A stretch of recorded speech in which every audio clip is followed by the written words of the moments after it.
Hello बच्चों। तो आपका स्वागत है। आज हम स्टार्ट करने जा रहे हैं complete CBSE board 12th class के सिलेबस को। और इस पूरे सिलेबस के अंदर हम बात करेंगे एनसीईआरटी का सबसे कोर कंसेप्ट।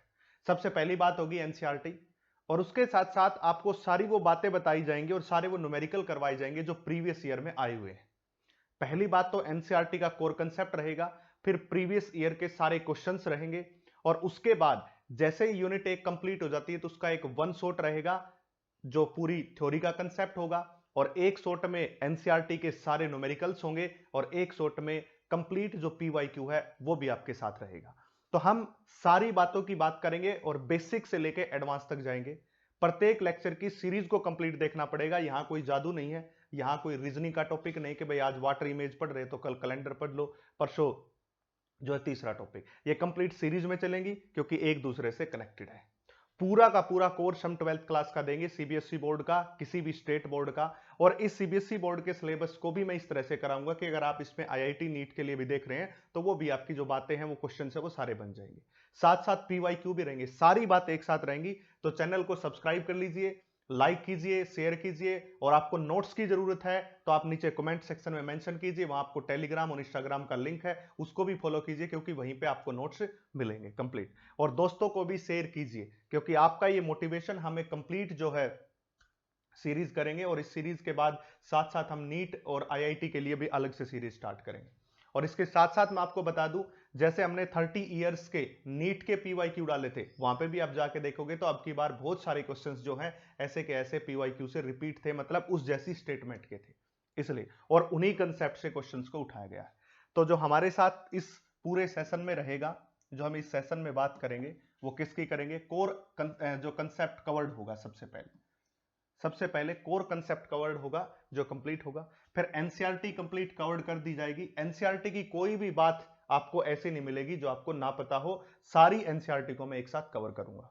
इसके बाद पीवाईक्यू क्वेश्चन साथ साथ लेंगे और इंपॉर्टेंट एमसीक्यूज भी इसके अंदर साथ साथ रहेंगे। ये सारे फीचर इसके अंदर होंगे और बेसिक से शुरू करके एडवांस तक जाएंगे, इसलिए आपके लिए सीरीज बहुत इंपॉर्टेंट होने वाली है। और खास बात ये यूट्यूब पे फ्री ऑफ कॉस्ट मिलेगी। इसके साथ साथ कुछ समय के बाद 10 to 15 डेज के बाद हम एनसीईआरटी और ये सब करने के बाद केमिस्ट्री का सेम कोर्स स्टार्ट करेंगे। तो फिजिक्स और केमिस्ट्री दोनों आपको चैनल पे मिलेगी, इसलिए इसको शेयर कीजिए और कंप्लीट आपको लेक्चर देखना पड़ेगा भाई। बीच बीच में मैं नहीं सिखा सकता, कंप्लीट सीरीज के साथ रहिए। आपको रोज सीरीज का जो है मिलेगा, एक दिन छोड़ के एक दिन, या फिर कंप्लीट जो सिलेबस है लगभग 5 से 6 महीने में हम करा देंगे, यानी कि 11th या फिर 10th या 11th मंथ तक आपका कंप्लीट सिलेबस आपको मिल जाएगा। तो चलिए अब टाइम खराब न करते हुए आगे बढ़ते हैं। तो आपको बता दिया इलेक्ट्रोस्टैटिक्स, और इलेक्ट्रोस्टैटिक्स का पहला चैप्टर होगा चार्ज एंड फील्ड, जिसके बारे में हम बात करेंगे। इलेक्ट्रोस्टैटिक्स का first chapter charge and field के बारे में हम बात करेंगे। कोर कंसेप्ट, एनसीईआरटी, पीवाईक्यूज और इसके साथ साथ इंपॉर्टेंट एमसीक्यू आपके लिए यहां पे प्रस्तुत होंगे।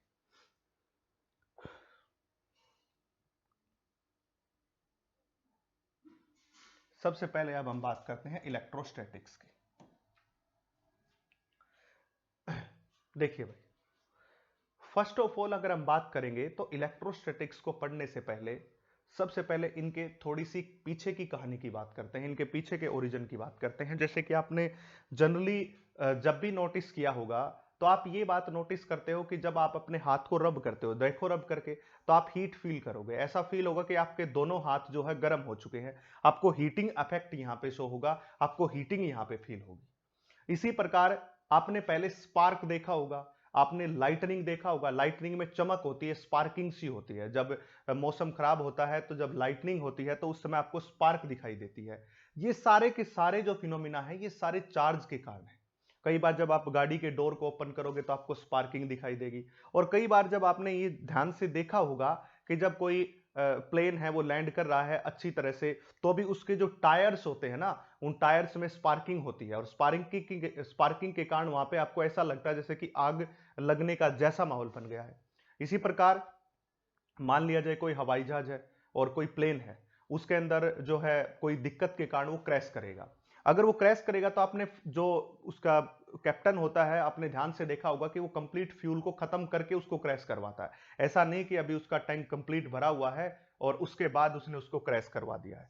अगर उसने ऐसा कर दिया, उसको ऐसा क्रैश करवा दिया, तो क्रैशिंग के टाइम के अंदर जब वो सड़क से या जब उस हाईवे से टकराएगा तो स्पार्क पैदा होगा, मतलब चार्ज पैदा होगा। वो चार्ज पैदा होने के कारण वहां पे होगा क्या, स्पार्किंग के कारण आग लग जाएगी, और आग लगने के कारण जो फ्यूल है उसका वो बहुत ही ज्वलनशील है, इसलिए पूरा का पूरा जो प्लेन है एक आग के गोले में बदल जाएगा। इसलिए वो क्या करते हैं, वो क्या करते हैं, कंप्लीट उस प्लेन को घुमाते रहते हैं ताकि उसका फ्यूल बहुत ही कम बच जाए, ताकि जब नीचे वो प्लेन क्रैश करेगा तो उसके बाद जो है वहां पे स्पार्किंग आपको देखने को नहीं मिलेगी। अगर स्पार्किंग आपको देखने को अगर वहां स्पार्किंग भी देखने को मिलती है तो उससे फ्यूल आपका नहीं है, इसलिए ज्यादा जो है वो आग के गोले में कन्वर्ट नहीं होगा और ज्यादा इंपैक्ट जो वो नहीं डालेगा, तो ज्यादा से ज्यादा यात्रियों को बचाया जा सकता है। इसी प्रकार पहले के जमाने में, एंशियंट टाइम में हमने देखा होगा कि पत्थर को रब करके, पत्थर को जैसे ही ऐसे, आज भी आप जाके देख सकते हैं, कोई दो पत्थर लीजिए, उसको ऐसे रब करोगे तो आपको स्पार्क दिखाई देगी, और उसी स्पार्क का यूज करके पहले के जमाने में जो है जो है जो जो हम आग है उसको लगाते थे और उसका जो है निजात किया था। पर इन सब का कारण साइंटिस्ट ने ढूंढ लगाया। उन्होंने क्या कहा कि यहाँ पे स्पार्किंग होती है, और वो स्पार्किंग का जो रीजन होता है वो चार्ज होता है, यानी कि उस चार्ज के कारण ही ये सब काम हो रहे हैं जिनकी आप बात कर रहे हो। विदाउट चार्ज ये सब काम नहीं हो सकते, सारे काम ये चार्ज के कारण हो रहे हैं।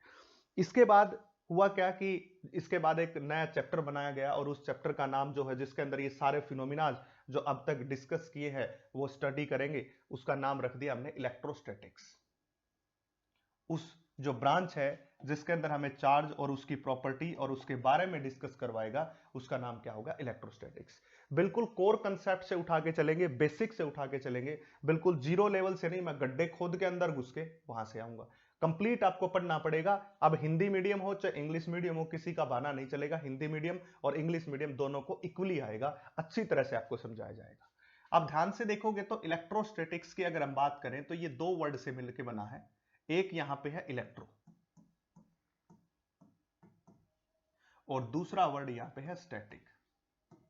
दो वर्ड आपको दिखाई दे रहे हैं, एक वर्ड आपको दिखाई दे रहा होगा इलेक्ट्रो और दूसरा वर्ड जो आपको यहां पे स्टैटिक्स। इलेक्ट्रो का जो मतलब है वो होता है चार्ज, इलेक्ट्रो का जो मतलब है वो होता है चार्ज, और स्टैटिक का जो मतलब होता है वो होता है एट रेस्ट। ठीक है, एट रेस्ट के ऊपर। मतलब ये हमारी कंप्लीट जो ब्रांच होगी वो फिजिक्स की ऐसी ब्रांच होगी जिसके अंदर हम चार्ज को रेस्ट के ऊपर स्टडी करेंगे। मतलब वो किस सिचुएशन में होगा, रेस्ट वाली सिचुएशन में होगा, यानी कि चार्ज जो है वो रेस्ट की सिचुएशन में आ जाएगा, तो रेस्ट की सिचुएशन पे हम बात करेंगे। और तभी हम कह रहे हैं कि इलेक्ट्रोस्टैटिक्स जो है वो ब्रांच है फिजिक्स की जो किसको हमें रीड करवाती है, चार्ज एट रेस्ट के ऊपर।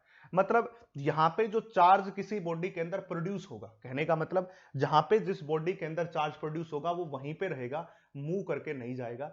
इसके कारण यहां पे जो इलेक्ट्रिसिटी भी आती है उसको स्टैटिक इलेक्ट्रिसिटी कहते हैं। अब मान के चलिए मैं अपने हाथ को रब कर रहा हूं, जब मैं अपने हाथ को रब करूंगा तो इन दोनों हाथों के अंदर चार्ज अपीयर होगा। जो चार्ज अपीयर हुआ है जहां पे वो वहीं पे रहेगा, क्योंकि ये कौन सी इलेक्ट्रिसिटी है भाई, ये स्टैटिक इलेक्ट्रिसिटी है। और स्टैटिक इलेक्ट्रिसिटी का यही खास बात होता है, और स्टैटिक चार्ज का यही खास बात होता है कि वो जहां पे बनता है वहीं पे वो रहता है, वो आगे मूव नहीं करेगा। यानी कि कई बार क्या कहता है कि जैसे हम क्या कहते हैं ना, चार्ज मूव कर सकता है, पर यहां पे ऐसा नहीं है। यहां पे सिर्फ यही बात है कि जो चार्ज जहां अपीयर हो रहा है केवल वहीं पे रहेगा, दूसरी जगह नहीं जाएगा। तो इसलिए हम इसको क्या कहेंगे, इसको कहेंगे हम that is branch of physics, जो कि फिजिक्स की ब्रांच है और किससे डील करती है, that is which deals with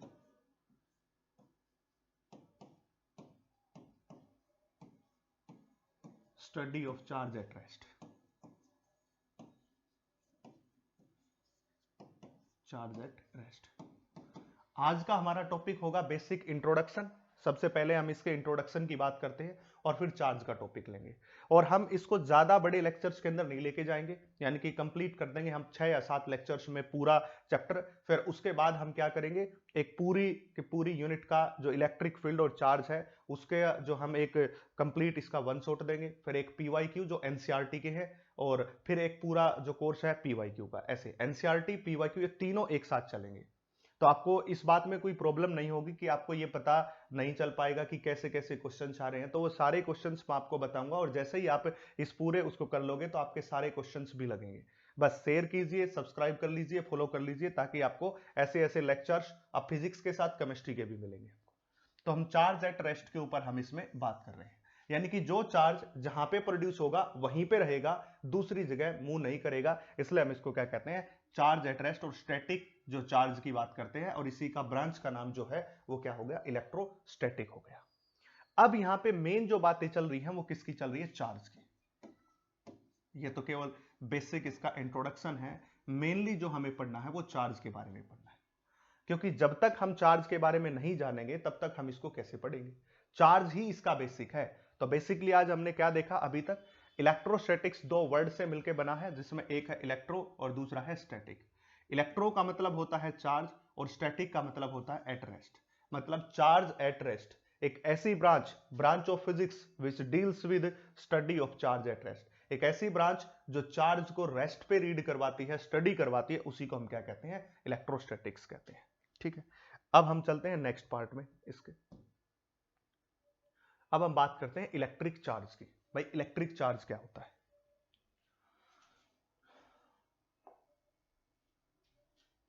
तो सबसे पहले हम बात करेंगे कि इलेक्ट्रिक चार्ज क्या होता है, क्योंकि हमें बेसिकली सबसे पहले किसके बारे में बात करनी है, चार्ज के बारे में बात करनी है। इसके इंट्रोडक्शन में हम इसी हिसाब से चल रहे हैं, जो आपके काम की बातें हैं और जो थोड़ा बहुत आपको जानना है। अब ऐसे तो बुक्स में आपको बहुत सारा दिख जाएगा, मैंने बेसिकली जो कवर किया वो एनसीईआरटी के कोर कंसेप्ट को किया है, एनसीईआरटी को कवर करने की कोशिश की, क्योंकि सीबीएसई बोर्ड का चाहे वो किसी भी एग्जाम की बात कर लो, आप नीट की कर लो, सीबीएसई बोर्ड की कर लो, आईआईटी, वो मेनली एनसीईआरटी बेस्ड ही आता है, एनसीईआरटी उसका कोर कंसेप्ट है। देखिए चार्ज जो है वो किसी मैटर के पास होता है, ठीक है, चार्ज जो किसी मैटर के पास होता है, और इस चार्ज के कारण ही कौन बनता है, फोर्स, और इसी के कारण कौन बनती है, एनर्जी। ठीक है, जब कोई मैटर चार्ज को पजेस करता है और उसी चार्ज की मदद से वो किस किस को पैदा करता है, फोर्स को, एनर्जी को, इलेक्ट्रिक फील्ड को, पोटेंशियल को, ये सारी बातें आगे पढ़ेंगे। तो हम क्या कहेंगे, a matter having a charge which produce force and energy, जो किसको प्रोड्यूस करता है, फोर्स को और एनर्जी को प्रोड्यूस करता है। या दूसरी बेसिक भाषा में बात करेंगे, अभी तक आपने जो सुना होगा, जैसे कि आपने सुना होगा इलेक्ट्रॉन, सुना होगा प्रोटॉन भी सुन लिया होगा आपने, और इसके साथ साथ न्यूट्रॉन भी। जो इलेक्ट्रॉन, प्रोटॉन और न्यूट्रॉन की बात कर रहे हैं, ये सारे के सारे एलिमेंट्री पार्टिकल हैं भाई, ये सभी के सभी एलिमेंट्री पार्टिकल्स हैं जो आपके सामने लिखे हुए हैं। अब आप बात करोगे तो चार्ज इन्हीं एलिमेंट्री पार्टिकल्स की बेसिक प्रॉपर्टी है जो आपके सामने है। कैसे? जैसे कि आपने देखा इलेक्ट्रॉन के ऊपर हमेशा नेगेटिव चार्ज होता है, प्रोटॉन के ऊपर पॉजिटिव चार्ज होता है, न्यूट्रॉन जो है वो न्यूट्रल होता है, इसलिए कोई चार्ज नहीं होता। तो ये आपने बेसिकली 2-3 एलिमेंट्री पार्टिकल अब तक सुन चुके हैं, उन्हीं की हम बात कर रहे हैं।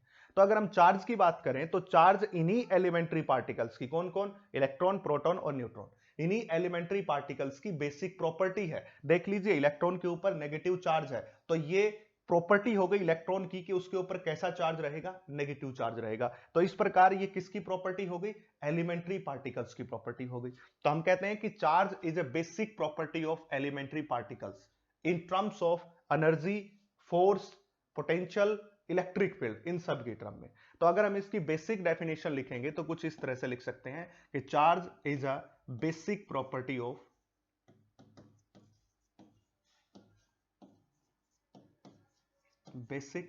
Of elementary particles. अब आपको पता होना चाहिए कि एलिमेंट्री पार्टिकल्स में कौन कौन आ गया, basic property of elementary particle, जिसमें आ गया इलेक्ट्रॉन, प्रोटॉन और न्यूट्रॉन्स। किसकी टर्म्स में, in terms of force, energy,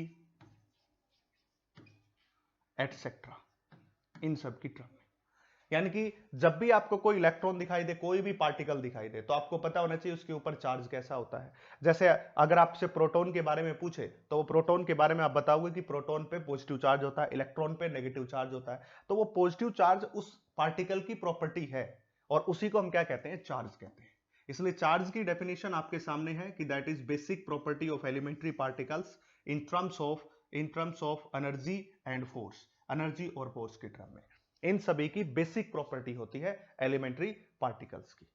अब जब हम चार्ज की बात कर चुके हैं, एलिमेंट्री पार्टिकल्स की बात कर चुके हैं, तो एलिमेंट्री पार्टिकल्स की बात करेंगे तो इलेक्ट्रॉन, प्रोटॉन, न्यूट्रॉन, इसके बाद मिजोन, डब्ल्यू बोसोन, पाई मिजोन, और ये आपने 11th क्लास के फोर्स के चैप्टर में भी सुना होगा, मिजोन, डब्ल्यू बोसोन, इस प्रकार। और इसके अलावा भी बहुत सारे पार्टिकल्स होते हैं जो एलिमेंट्री में आते हैं, बट अभी तक हमें उन्हीं के बारे में जानना है जो आपको पता है पहले से। इसलिए तो हम कहते हैं कि चार्ज जो है बेसिक प्रॉपर्टी है एलिमेंट्री पार्टिकल्स की इन terms of energy and force की टर्म में, इसलिए हम इसको क्या कहते हैं, चार्ज कहते हैं।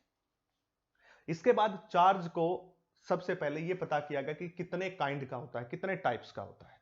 जब हमने इस बात को कंप्लीट स्टडी किया और तो हमने ये पाया कि जो साइंटिस्ट थे और जिनका नाम था बेंजामिन फ्रैंकलिन, अमेरिका के जो साइंटिस्ट थे और जिनका नाम था बेंजामिन फ्रैंकलिन,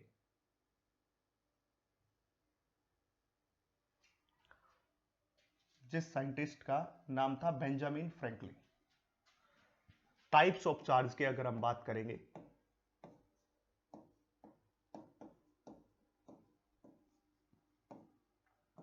कॉपी पेन साथ साथ लेके बैठिएगा और साथ साथ जो आपको है ये आप अपने नोट्स बना सकते हो। सबसे पहला काम है समझना, जब तक आपको समझ नहीं आएगा तब तक आपके नोट्स भी काम नहीं आएगा, इसलिए आपको बिल्कुल फोकस के साथ समझना है। मैं बिल्कुल इजी तरीके से, जो इजी से इजी हो सकता है उस वो बनाने की कोशिश है मेरी, उसी पे मैं बात कर रहा हूं। तो टाइप्स ऑफ चार्ज की बात करेंगे तो दो टाइप्स के बताए गए, एक तो पॉजिटिव और दूसरा नेगेटिव चार्ज, और इसको बताने वाला साइंटिस्ट था बेंजामिन फ्रैंकलिन। याद रखना भाई, आजकल ये क्वेश्चन जो है आजकल पूछा जाने लगा है, ये क्वेश्चन बहुत सारे कॉम्पिटिटिव एग्जाम में आ चुका है कि भाई अमेरिका का ये साइंटिस्ट था, किसने जो है चार्ज को दो भागों में डिवाइड किया है, किसने बताया कि चार्ज जो है वो दो टाइप्स का होता है। तो ये बताने वाला जो साइंटिस्ट है, उस साइंटिस्ट का नाम है बेंजामिन फ्रैंकलिन। तो आपको ये याद रखना है कि जो बेंजामिन फ्रैंकलिन थे, उन्होंने चार्ज को दो भागों में डिवाइड किया था, एक पॉजिटिव चार्ज और दूसरा चार्ज नेगेटिव टाइप का होता है। ये काम करने वाला बेंजामिन फ्रैंकलिन नाम का साइंटिस्ट था, ये आपको पता होना चाहिए, ठीक है। तो बेंजामिन फ्रैंकलिन ने चार्ज को दो भागों में डिवाइड कर दिया, एक पॉजिटिव चार्ज और दूसरा नेगेटिव चार्ज। हालांकि हम आजकल ये भी कहते हैं कि चार्ज न्यूट्रल भी हो सकता है, न्यूट्रल भी हो सकता है। न्यूट्रल का मतलब अगर उसके पास इक्वली पॉजिटिव और इक्वली नेगेटिव चार्ज है, तो पॉजिटिव चार्ज उस नेगेटिव चार्ज को क्या करेगा, उसको कैंसिल आउट कर देगा और नेट चार्ज जो है उसका कितना हो जाएगा, जीरो हो जाएगा। तो इसलिए न्यूट्रल चार्ज भी लिया गया, बट बेंजामिन फ्रैंकलिन ने केवल दो भागों में डिवाइड किया, और वो दो भाग थे, एक पॉजिटिव और दूसरा नेगेटिव चार्ज। इसके बाद जब फर्दर स्टडी हमने की, उसके बाद हमने क्या किया, कुछ एक्सपेरिमेंट करने शुरू किए, क्योंकि अभी तक हमारे पास जो है चार्ज पता चल गया कि बेसिक प्रॉपर्टी एलिमेंट्री पार्टिकल्स की, और उन एलिमेंट्री पार्टिकल में आ गया इलेक्ट्रॉन, प्रोटॉन और न्यूट्रॉन, इस प्रकार से। इसके बाद क्या किया गया, फर्दर स्टडी के लिए हमने क्या किया, चार्ज को कैसे बनाया जा सकता है, इन बातों पे बातें चल पड़ी कि भाई हम चार्ज को किस तरह से प्रिपेयर कर सकते हैं, चार्ज को कैसे बनाया जा सकता है। हालांकि चार्ज हमेशा कंजर्व्ड रहता है, बनाया नहीं जा सकता, उसको इंड्यूस किया जाता है, प्रोड्यूस किया जाता है, उसको बना नहीं सकते हैं। इसलिए हमने जो है चार्जिंग के मेथड को ढूंढा, चार्जिंग के मेथड की बात की, ठीक है। सबसे पहली बात हमने क्या की, सबसे पहले हमने बात की कि इलेक्ट्रोस्टैटिक्स जो है वो ब्रांच ऑफ फिजिक्स है जो चार्ज एट रेस्ट के ऊपर स्टडी करती है। चार्ज क्या होता है, basic property of elementary particles in terms of energy and force की टर्म में होता है। तीसरी बात हमने बात की टाइप्स ऑफ चार्ज, बताया किसने, बेंजामिन फ्रैंकलिन ने। इंपॉर्टेंट क्वेश्चन है, आजकल पूछा जाने लगा है, इसलिए मैं आपके सामने डिस्कस किया है, एक पॉजिटिव और एक नेगेटिव चार्ज। तीसरा न्यूट्रल आजकल का है, पर वो बेंजामिन फ्रैंकलिन जो अमेरिका के थे उन्होंने दो ही बताए, एक पॉजिटिव और एक नेगेटिव। तीसरा अब हम बात करेंगे चार्जिंग के मेथड कौन कौन से होते हैं, कि आपको चार्जिंग करने के मेथड कौन कौन से, उन सभी के बारे में वन बाय वन करके हमें क्या करना है, डिस्कस करना है। अगर चार्जिंग के मेथड की बात करोगे तो सबसे पहला मेथड है वो हो जाएगा रबिंग, रबिंग के द्वारा भी आप चार्ज पैदा कर सकते हो। अगला हो जाएगा इंडक्शन, अगला हो जाएगा कंडक्शन। ये जो है ये मेथड ऑफ चार्जिंग है। भाई चार्ज को कैसे प्रोड्यूस किया जा सकता है। इसी नाम को आप ओरिजिन ऑफ चार्ज भी कह सकते हो, इसी को आप ओरिजिन ऑफ चार्ज भी कह सकते हो, और इसी को आप कह सकते हो कि चार्ज को कैसे प्रोड्यूस किया जा सकता है। तो रबिंग, इंडक्शन और कंडक्शन, ये जो सारे मेथड है ये किसके हैं भाई, चार्जिंग के मेथड है, कैसे उसको चार्ज किया जा सकता है। ठीक है, तो इसके बाद क्या हुआ,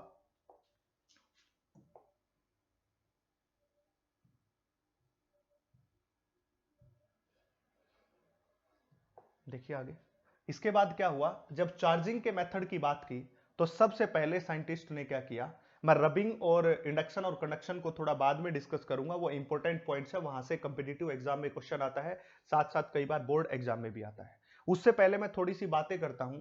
तो सबसे पहले जब हमने ये देखा कि जब हम किसी ग्लास रोड को, अगर आपके पास कोई ग्लास की रोड है और उस ग्लास रोड को हमने ग्लास रोड के साथ ही रब कर दिया, जब हमने ग्लास रोड को ग्लास रोड के साथ ही रब किया, यानी कि आपके पास एक ग्लास रोड है, एक दूसरी, हम दोनों को रब किया। अब मैंने पहले ही बताया कि जब रबिंग के जो होता है तो रबिंग से फ्रिक्शन बनता है, और फ्रिक्शन के कारण जो है वहां पे चार्ज अपीयर होते हैं। जैसे ये बॉडी है, ये मेरा हाथ है, इस मेरे हाथ के पास बहुत सारे अनॉर्मस अमाउंट में पॉजिटिव और साथ में नेगेटिव चार्ज है, इसलिए एक दूसरे को कैंसिल आउट कर रहे हैं, इसलिए नेट हमारे पास इस बॉडी के पास चार्ज क्या होता है, जीरो होता है। फिर जैसे ही मैंने रबिंग शुरू की, जैसे ही मैंने ऐसे रबिंग शुरू की तो रबिंग के कारण इस बॉडी से चार्ज अपीयर होना शुरू हो जाएंगे, और ये चार्ज अपीयर होंगे वहीं पे रहेंगे, क्योंकि ये स्टैटिक है, एक जगह से दूसरी जगह मूव नहीं करेंगे, मैं पहले ही बता चुका हूं, क्योंकि पूरी इलेक्ट्रोस्टैटिक है। स्टैटिक का मतलब रेस्ट पे हम उसको रीड कर रहे हैं, इसलिए वो उसी स्थान पे रहेंगे, उसी पोजीशन के ऊपर रहेंगे। इसी प्रकार उसने क्या किया, दो रोड्स ले ली ग्लास की और दोनों को ऐसे रब कर दिया। जब दोनों ग्लास की रोड्स उसने ली और उनको रब किया तो उसने ये पाया कि दोनों की दोनों ग्लास की रोड एक दूसरे को रिपेल कर रही है, ये उसने पाया। अब जहां पे रिपल्सन हो रहा है तो इसका मतलब आप समझ जाइए कि दोनों के पास एक जैसा ही चार्ज है, एक जैसा ही चार्ज है। अब वो एक जैसा चार्ज या तो नेगेटिव हो सकता है या वो पॉजिटिव हो सकता है। क्यों? क्योंकि बेंजामिन फ्रैंकलिन ने बता दिया था पहले ही कि चार्ज दो प्रकार का होता है, एक पॉजिटिव और दूसरा नेगेटिव। इसलिए दोनों चार्ज पॉजिटिव होंगे तब भी रिपल्सन, और दोनों चार्ज नेगेटिव होंगे तब भी क्या होगा, रिपल्सन होगा। बट आपको ये याद रखना है कि ग्लास रोड जो होती है वो हमेशा कैसा चार्ज लेती है, पॉजिटिव चार्ज लेती है, इस प्रकार।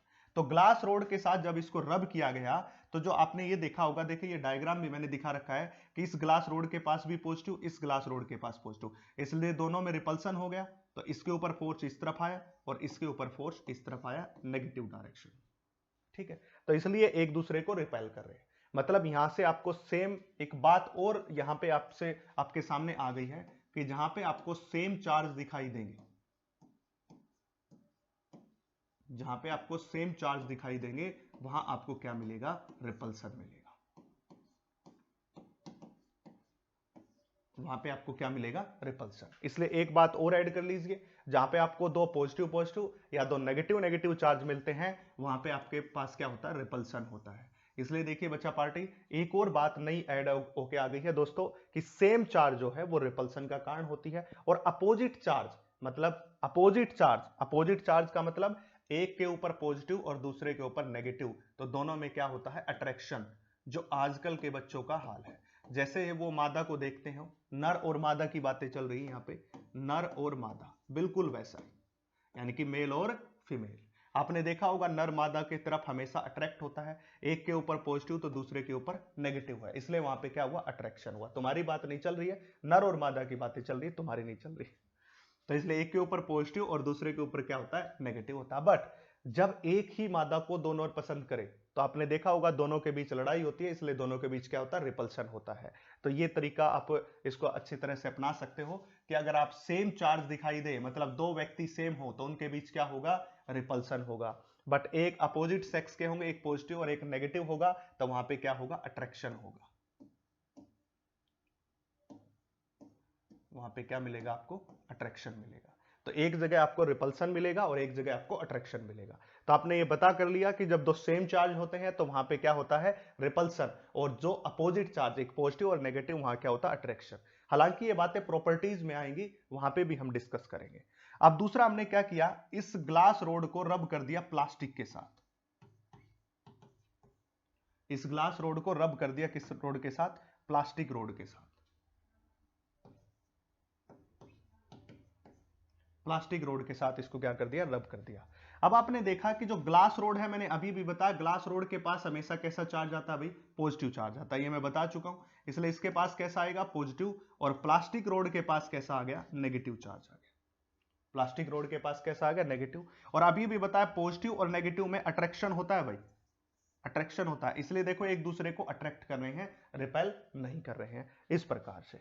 और इसी प्रकार बहुत सारे ऐसे आपको फैक्टर मिलेंगे, बहुत सारे आपको, जैसे कि ग्लास रोड को सिल्क क्लॉथ के साथ रब करेंगे हम, ग्लास रोड को प्लास्टिक के साथ करेंगे, वुलन का लेंगे, तो वो सारी बातें आपको पता होनी चाहिए, वो आपको याद रखनी है, ये आपके सामने रही कि कुछ इसमें से ये जो एग्जाम्पल दिए गए हैं, इन एग्जाम्पल्स में से बहुत बार क्वेश्चन जो है आपसे पूछ लिया जाता है कि पॉजिटिव चार्ज बॉडी कौन सी होगी और नेगेटिव चार्ज बॉडी कौन सी होगी।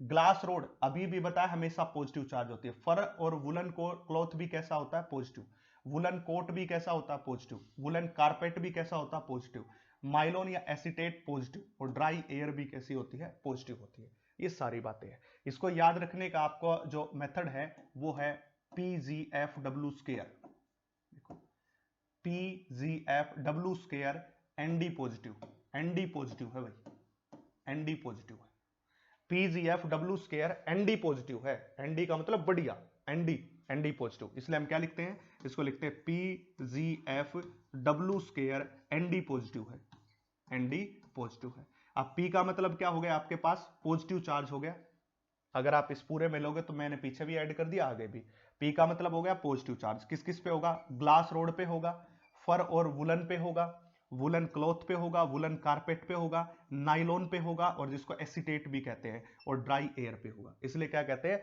PGFW positive. या आप ऐसे कह सकते हो, इसको हटा सकते हो तो आपका एक नया और नाम बन जाएगा, और वो क्या बन जाएगा, GFW स्क्वायर ND पॉजिटिव है। अगर GF की बात करोगे और उसका W स्क्वायर कर दोगे तो वो क्या होगा, ND पॉजिटिव है। GF का और W, GF का मतलब गर्लफ्रेंड और W का मतलब वाइफ का स्क्वायर, W का स्क्वायर, तो GFW पॉजिटिव ND पॉजिटिव है भाई, इसलिए यहां पे लेंगे हम। अगर हम SCP RC स्क्वायर ले तो वो नेगेटिव है भाई, वो क्या है, नेगेटिव है।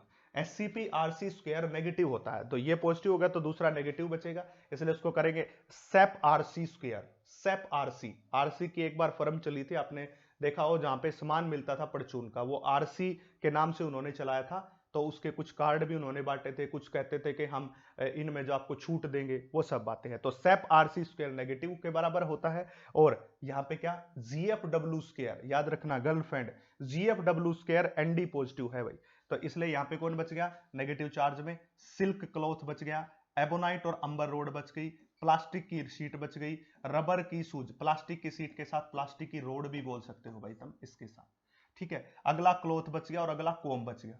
ये सारी बातें, इनके ऊपर कैसा होता है, नेगेटिव चार्ज होता है भाई, इनके ऊपर पॉजिटिव चार्ज होता है। ये बातें याद रखना, किसी न किसी एग्जाम में आपको मिल जाएंगे, और एग्जाम में कहा, सीबीएसई बोर्ड के एग्जाम में भी आपको 1 नंबर में क्वेश्चन में मिल जाएगा, इसलिए आपको ये सारी बातें याद रखनी है।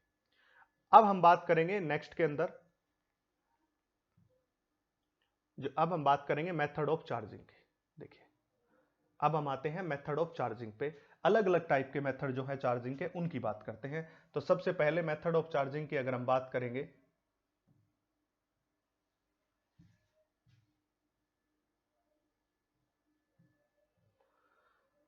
अब हम बात करेंगे मेथड ऑफ चार्जिंग की। देखिए,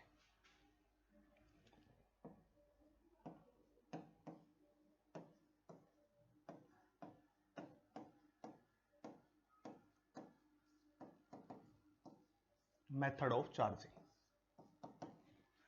अलग अलग टाइप के जो चार्जिंग के मेथड हैं, उन सभी मेथड्स के हम यहां पे डिस्कस करेंगे। और उन सभी मेथड के अंदर सबसे पहला जो मेथड लेके आएंगे वो बात करेंगे हम रबिंग का, या इसको कहते हैं बाय फ्रिक्शन। ये बिल्कुल आपको समझने की बात है और कुछ बात नहीं है इसके अंदर। रबिंग के मेथड की बात करते हैं, और ये आप बचपन में कर भी चुके हैं। देखिए, रबिंग का क्या होता है, जब एक वस्तु को, एक ऑब्जेक्ट को दूसरे ऑब्जेक्ट के साथ रब किया जाता है, तो प्रत्येक ऑब्जेक्ट के अंदर क्या आता है, चार्ज अपीयर हो जाता है। जैसे अभी अभी हमने एग्जांपल आपको दिया था कि अगर आपके पास एक रोड है और जिसका ग्लास रोड है, और उसको रब कर दिया किसके साथ, आपने प्लास्टिक की रोड के साथ, ठीक है। अब ये मत सोचिए कि चार्ज कहीं से आया है, चार्ज कहीं बाहर से बन के आया है, चार्ज कभी बनता नहीं है, चार्ज को हम वहां से क्रिएट कर रहे हैं। कैसे? क्योंकि इस बॉडी के पास जो ग्लास की रोड दिखाई दे रही है, इसके पास पहले से ही पॉजिटिव और नेगेटिव चार्ज है।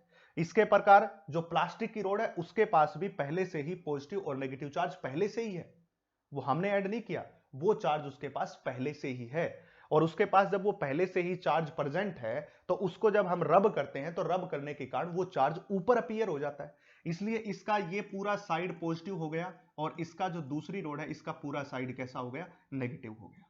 ठीक है, वो नेगेटिव हो गया। और इस पॉजिटिव और नेगेटिव के कारण इन दोनों में अट्रैक्शन बन गया, क्योंकि अपोजिट चार्ज हमेशा क्या करते हैं? अट्रैक्ट करते हैं। इसलिए जब रब करते हैं, जैसे तुम बचपन में क्या करते थे, एक पेन था, पेन को ऐसे रब किया और फिर कागज के छोटे छोटे टुकड़ों को उठाया। ऐसा क्यों हुआ? जो आपको टुकड़े हैं, जो आपने टुकड़े रखे हैं कागज के, वो अभी न्यूट्रल है, क्योंकि उनको तो किसी के साथ रब किया ही नहीं है ना, उनको तो किसी के साथ रब किया नहीं, इसलिए वो न्यूट्रल है। और जब आपने पेन को ऐसे हेयर्स में रब किया तो इस पेन के पास एक चार्ज अपीयर हो गया, तो वो पॉजिटिव या नेगेटिव हो सकता है। और जैसे इसके नजदीक लेके आओगे तो इस न्यूट्रल बॉडीज को वो क्या कर लेगा? अट्रैक्ट। कैसे करेगा न्यूट्रल बॉडीज को? वो चार्ज की प्रॉपर्टी में मैं आपको समझाऊंगा कि न्यूट्रल बॉडी को भी अट्रैक्ट किया जा सकता है, तो उसको क्या कर लेगा? अट्रैक्ट कर लेगा। अब जब ये उसको अट्रैक्ट ही कर लेगा, उसको अट्रैक्ट कर लेगा, तो तभी तो वो लिफ्ट ऑफ होते थे। और ये काम केवल 2 या 3 सेकंड में होता है। अगर यहाँ पे ऐसे रब करके उसको छोड़ दो कुछ टाइम के लिए, तो आप देखोगे कि अब ये इनको अट्रैक्ट नहीं कर रहा, क्योंकि जो चार्ज अपीयर इस बॉडी पे हुआ है वो कुछ समय के लिए हुआ है, उसका लाइफ स्पैन बहुत ही कम है। और जैसे ही आप इस टाइम को बढ़ा देते हो तो वो तुरंत क्या हो जाता है? वहां से डिसअपीयर हो जाता है, इसलिए वो अट्रैक्ट नहीं करता। और यही फिनोमिना आपने वहां पे किया था, इसलिए हम इसको क्या कहते हैं? रबिंग का फिनोमिना कहते हैं। तो रबिंग का फिनोमिना सिंपल सा है, यहां पे हम एक बॉडी को दूसरी बॉडी के साथ रब करेंगे तो वहां चार्ज क्रिएट हो गए। As an example, when we rub glass rod with plastic rod, then glass rod gains a positive charge and plastic rods negative charge. और पॉजिटिव चार्ज और नेगेटिव चार्ज दोनों में क्या होगा? फिर अट्रैक्शन होगा। ये फिनोमिना ज्यादा इंपॉर्टेंट नहीं है, इस फिनोमिना को जस्ट आपको समझना था और इसमें कुछ भी जो है ज्यादा बड़ी बातें नहीं थी। अब हम बात करते हैं नेगेटिव। नेक्स्ट बात,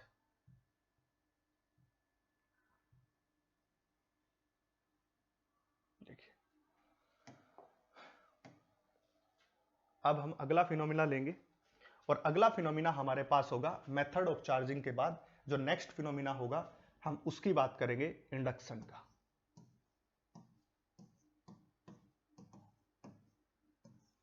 इंडक्शन का, ठीक है। हम यहां पे मेनली इंडक्शन और कंडक्शन, क्वेश्चन यहीं से आता है, कॉम्पिटिटिव एग्जाम में भी क्वेश्चन यहीं से पूछा जाता है, इसलिए मैं इस फिनोमिना को बड़े अच्छे तरीके से और धैर्य के साथ इसको एक्सप्लेन करता हूं आपके सामने कि इंडक्शन का फिनोमिना होता क्या है।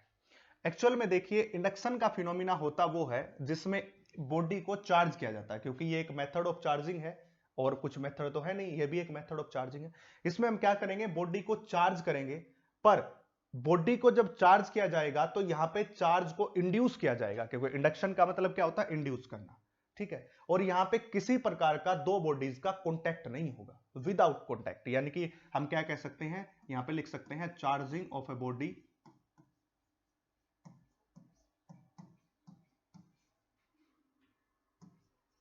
Without actual contact.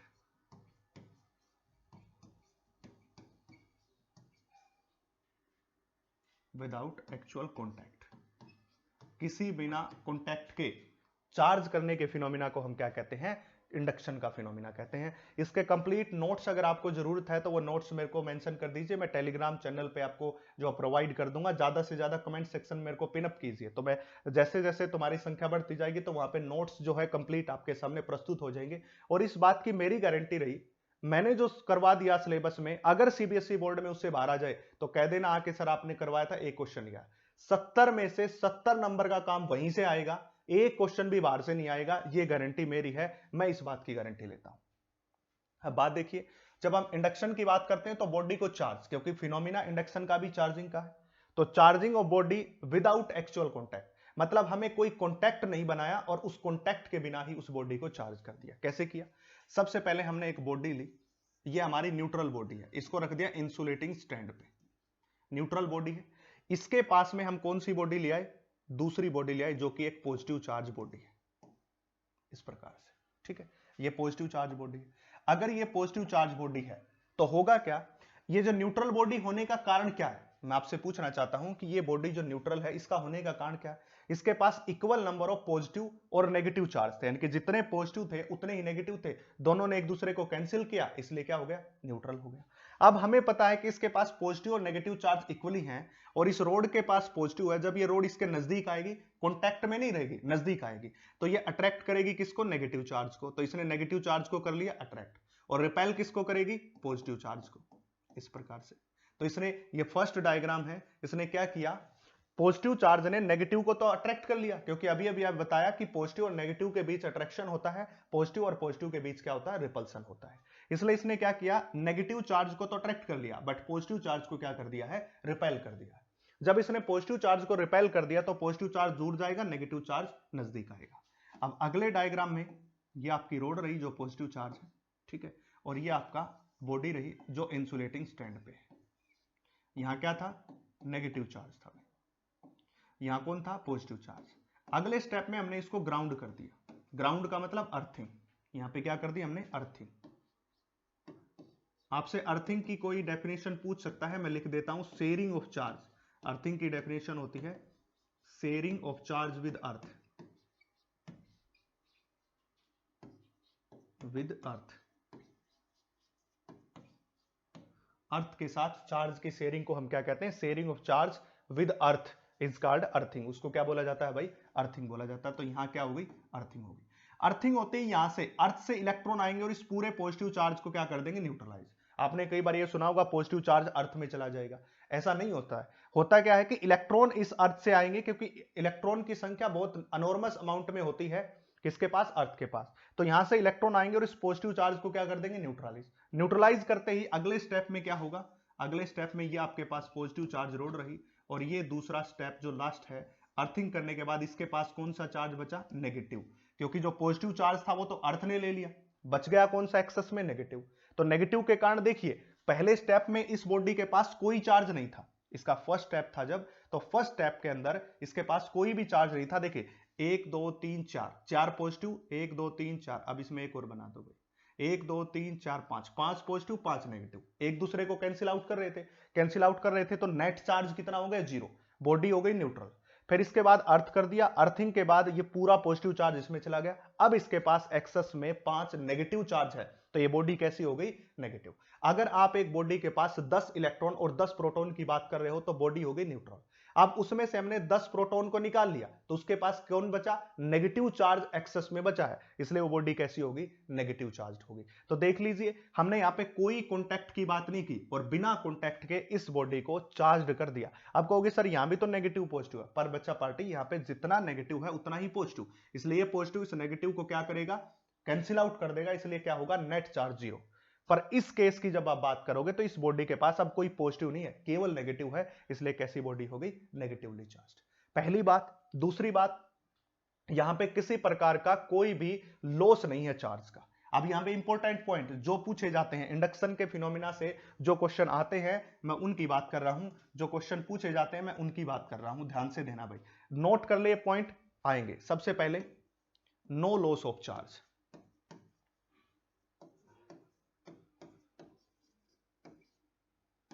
यहां पे कोई किसी प्रकार का चार्ज का लॉस नहीं हुआ, किसका, इस बॉडी का। देखो इस बॉडी ने अपनी तरफ से तो कोई चार्ज ही नहीं दिया, इसका तो काम क्या था, पॉजिटिव होने के कारण इस बॉडी में जो नेगेटिव थे उनको तो अट्रैक्ट कर लिया और पॉजिटिव को रिपेल कर लिया, इसलिए इस बॉडी के किसी प्रकार के कोई चार्ज का लॉस नहीं हुआ है, इसने अपना चार्ज उस बॉडी को दिया ही नहीं, पूरे सिस्टम में देख लो, पूरे डायग्राम में। इसलिए यहां पे क्या है, नो लॉस ऑफ चार्ज है, किसी प्रकार के कोई चार्ज का लॉस यहां पे नहीं है, पहली बात।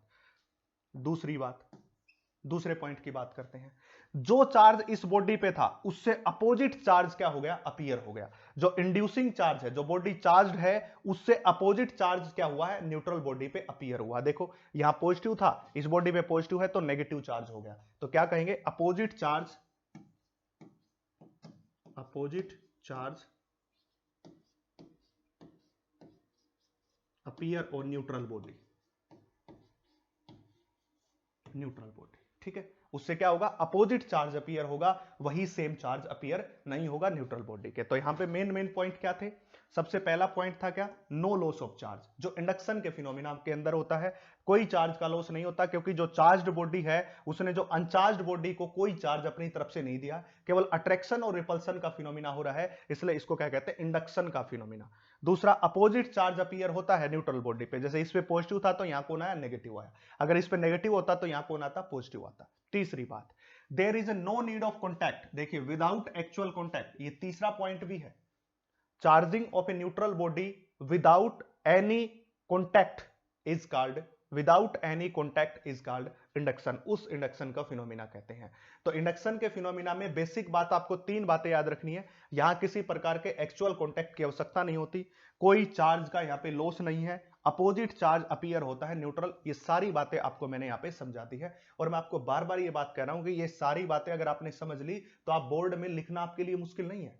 कहोगे मैं नोट्स दे दूंगा, आप नीचे कमेंट सेक्शन में मेंशन कीजिए, सारे नोट्स है मेरे पास, मैं आपको प्रोवाइड कर दूंगा, बस एक बार आप करके देखिए, आपको तुरंत विद इन 3 से 4 5 जैसे मेरे को मैसेज मिलता है उसके विद इन 3 से 4 आवर्स के अंदर आपके पास जो पूरी पीडीएफ होगी नोट्स की, जो मैं करवा रहा हूं, सब कुछ आपको प्रोवाइड कर दिया जाएगा। बस सबसे पहले तो चैनल के ऊपर 1000 जो है सब्सक्राइबर करवा दीजिए, और उसके बाद जो है ऐसे ऐसे कोर्स फिजिक्स के लिए भी, केमिस्ट्री के लिए भी, और कुछ टाइम के बाद फिर बायो के लिए भी आपके लिए लेके आएंगे, और कंप्लीट जो टीम के साथ आपको जो है नीट का कोर्स प्रोवाइड करेंगे। तो अपने दोस्तों के साथ शेयर कीजिए, इससे हमें भी जो है आगे बढ़ने का मोटिवेशन मिलेगा, और आपके लिए फ्री ऑफ कॉस्ट। देखिए मैं कोई ऐप नहीं बना के बैठा, मैं कोई पैसा आपसे नहीं ले रहा, ना नोट्स के पैसे ले रहा हूं ना इसके पैसे ले रहा हूं, मुझे कोई पैसा नहीं चाहिए, ये आपको बता रहा हूं, ठीक है। तो नो लॉस ऑफ चार्ज पहला पॉइंट, अपोजिट चार्ज अपीयर होता है और विदाउट कॉन्टैक्ट होता है, ये सारी बातें आपको इसके बारे में पता होनी चाहिए। तो ये फिनोमिना बड़ा इंपॉर्टेंट है, इस फिनोमिना पे नहीं तो इस पे बहुत सारे क्वेश्चंस आते हैं, ये सारी बातें हैं तीनों की तीनों, जहां से क्वेश्चन बन सकता है मैंने वो सारी संभावनाएं आपके सामने प्रस्तुत कर दी है। अब अगला नेक्स्ट की बात करते हैं भाई, देखिए मेथड ऑफ चार्जिंग में अगला मेथड अब हो जाएगा कंडक्शन का, अगला जो मेथड होगा इंडक्शन के बाद वो मेथड हो जाएगा कंडक्शन का। अब देखिए इससे पहले वाला जो मेथड था जहां पे हमने कहा कि एक्चुअल कॉन्टैक्ट की हमें कोई आवश्यकता नहीं है, विदाउट एक्चुअल कॉन्टैक्ट, बट जो कंडक्शन का फिनोमिना है, यहां पे जो बॉडी की चार्जिंग होती है, अनचार्ज्ड बॉडी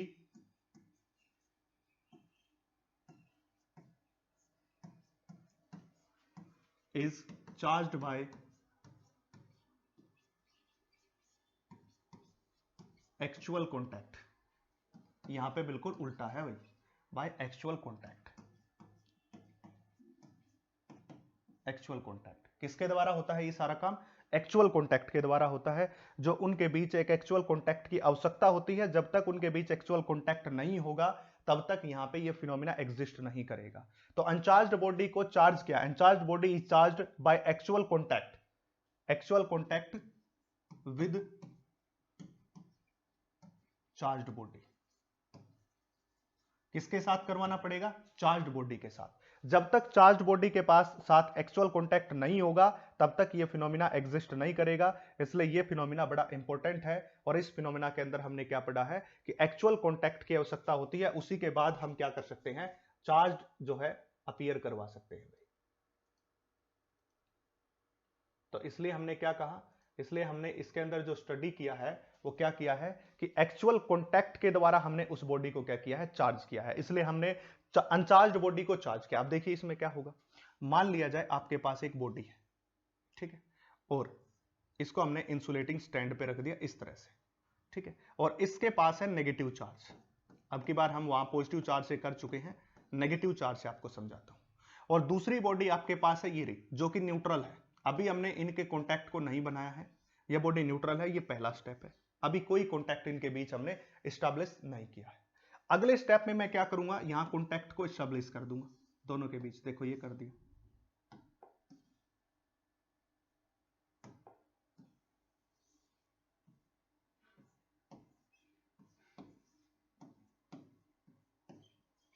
ठीक है, एस्टैब्लिश कर दिया। जैसे ही इसके पास नेगेटिव चार्ज था, दोनों बॉडी सेम है भाई, दोनों बॉडीज की रेडियस क्या है, सेम है। बड़ा इंपॉर्टेंट फैक्टर यहां से निकल के आता है और उसके बारे में हम यहां पे बात भी करेंगे आपके साथ। तो यहां पे क्या हो गया, इन दोनों का कॉन्टैक्ट हो गया, जैसे ही कांटेक्ट होगा तो ये बॉडी कुछ चार्ज अपना इस बॉडी को दे देगी, तो इस बॉडी के पास भी कुछ चार्ज क्या हो जाएगा, अपीयर हो जाएगा। क्यों? क्योंकि जैसे ही कांटेक्ट हुआ तो इस बॉडी के पास चार्ज ज्यादा है और इस बॉडी के पास चार्ज क्या है, कम है। जैसे ही जो चार्ज बॉडी को न्यूट्रल बॉडी के साथ आपको अटैच किया जाएगा, अब ये जरूरी नहीं ऐसे करो, आप इस किसी वायर से कनेक्ट कर दो, इन दोनों को किसी वायर से कनेक्ट कर दो जो कंडक्टिंग वायर हो, तो तुरंत ये वाली बॉडी अपना चार्ज उसमें ट्रांसफर करना शुरू कर देगी। अगर ये पॉजिटिव चार्ज है तो इसको पॉजिटिव देगी और ये नेगेटिव चार्ज है तो ये इसको नेगेटिव देगी। अब अगले स्टेप में इन दोनों को अलग अलग कर दो, एक बॉडी ये रही, एक बॉडी ये रही, इसके पास कुछ नेगेटिव चार्ज रह गया और इसके पास कुछ नेगेटिव चार्ज आ गया। ठीक है, तो जैसे ही किसी एक बॉडी जो कि चार्ज है उसको कांटेक्ट में लेके आओगे दूसरी बॉडी जो अनचार्ज है, तो तुरंत चार्ज जिस बॉडी के पास है उससे मूव करना शुरू करेगा किसके पास, जिसके पास चार्ज नहीं है। इसलिए कहते हैं हम चार्ज को ट्रांसफर कर सकते हैं, ये चार्ज की प्रॉपर्टी होती है। चार्ज को ना तो बनाया जा सकता ना खत्म किया जा सकता, बट उसको ट्रांसफर किया जा सकता। तो ऐसा ही यहां पे हुआ है, चार्ज को केवल ट्रांसफर किया गया है इस प्रकार। अब यहां पे आप खास बात क्या देखोगे, सबसे पहली बात आपको यहां पे दिखाई दे रही होगी। फर्स्ट ऑफ ऑल देखो, जो चार्ज इस बॉडी पे है ये कौन सी है, न्यूट्रल बॉडी, और ये कौन सी है, चार्ज। जो चार्ज बॉडी पे है वही न्यूट्रल बॉडी के ऊपर अपीयर हुआ है, इस पे नेगेटिव है तो इस पे नेगेटिव। बट इंडक्शन के फिनोमिना में अपोजिट चार्ज अपीयर होता था, जैसे इस पे पॉजिटिव है तो इस पे कौन सा आया था, नेगेटिव। तो यहां पे क्या कहेंगे हम, यहां पे कहेंगे सेम चार्ज, यहां पे क्या कहेंगे हम, same charge appear on neutral body.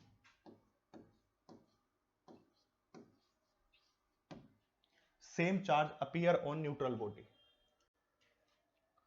देखिए भाई थोड़ी टेक्निकल प्रॉब्लम थी जिसके कारण जो है ऐसा हो गया। अब यहां तक मैं आपके सामने डिस्कस कर चुका हूं कि भाई आपके पास जो एक बॉडी है और दूसरी बॉडी ये है, ठीक है। तो इसके पास अगर नेगेटिव चार्ज है तो कंडक्शन का जो फिनोमिना चल रहा था हमारा, कंडक्शन का फिनोमिना का मतलब होता है कंडक्ट करना, मतलब जब वहां पे एक्चुअल कॉन्टैक्ट होता है वो तभी कंडक्ट कर पाते हैं। तो इसके ऊपर भी कैसा चार्ज अपीयर हुआ था, negative he.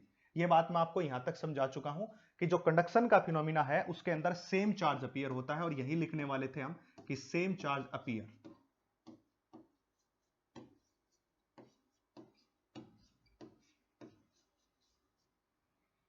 As that of charge body, पहला पॉइंट।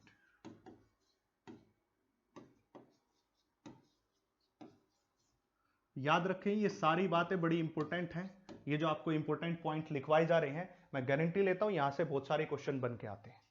दूसरी बात, अब एक बात सोचिए, इस बॉडी ने अपना कुछ चार्ज इस बॉडी को दिया है, जैसे जब आपने डिस्कस किया था इंडक्शन का फिनोमिना, वहां पे कोई लॉस ऑफ चार्ज नहीं था, बट यहां पे लॉस ऑफ चार्ज है क्योंकि इस बॉडी ने कॉन्टैक्ट के बाद इसको अपना चार्ज दे दिया, इसलिए हम यहां पे क्या कहते हैं कि लॉस ऑफ चार्ज यहां पे है, यहां पे क्या है, लॉस ऑफ चार्ज है। दूसरी बात, तीसरी बात, यहां पे नीड ऑफ एक्चुअल कॉन्टैक्ट है, नीड ऑफ एक्चुअल कॉन्टैक्ट है। अगर बॉडी का एक्चुअल कॉन्टैक्ट नहीं होगा तो तब तक हम ऐसा नहीं कर पाएंगे, इसलिए यहां पे क्या हो गया, नीड ऑफ एक्चुअल कॉन्टैक्ट है इस प्रकार से। तो आपको ये कंडक्शन के फिनोमिना में तीन बातें और इंडक्शन के फिनोमिना में तीन बातें आपको बताई गई हैं। सेम चार्ज अपीयर होता है, लॉस ऑफ चार्ज है यहाँ पे, और नीड ऑफ कॉन्टैक्ट है। वहां किसी प्रकार के कॉन्टैक्ट की आवश्यकता नहीं होती, कहां पे लॉस ऑफ चार्ज नहीं होता वहां पे जो है अलग चार्ज अपीयर होता, अपोजिट चार्ज अपीयर होता है। ये सारी बातें आपको यहाँ पे बता दी गई हैं। अब सारी बातें जो है आपके सामने प्रस्तुत हैं। तो तीनों फिनोमिना थे मेथड ऑफ चार्जिंग में, सबसे पहला रबिंग का, उसके बाद आप इंडक्शन का, और तीसरा आप बात करोगे कंडक्शन का फिनोमिना। तीनों फिनोमिना इंपॉर्टेंट है और तीनों के बारे में मैंने बातें भी लिखवा दी हैं और तीनों की डेफिनेशन भी मैं यहाँ पे लिखवा चुका हूं। उसके बाद भी आपको नोट्स की आवश्यकता है तो नीचे मेंशन कीजिए कमेंट सेक्शन में, आपको तुरंत जो है वो नोट्स मिल जाएंगे। अब देखिए नेक्स्ट बात करते हैं हम, अगला जो टॉपिक होगा हमारा प्रॉपर्टी ऑफ चार्ज होगा। जो नेक्स्ट होगा हमारा वो होगा प्रॉपर्टी ऑफ चार्ज।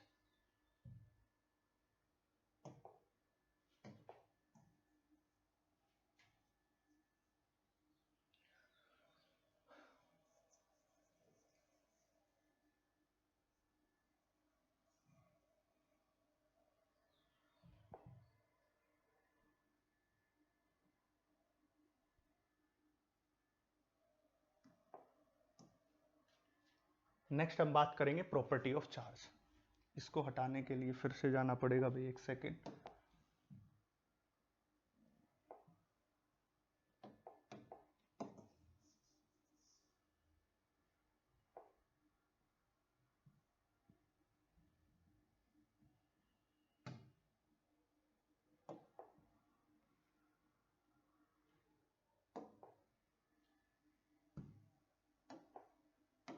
अगले हम बात करेंगे प्रॉपर्टी ऑफ चार्ज के बारे में, यानी कि जो अगला टॉपिक हमारा होगा वो होंगी properties of charge.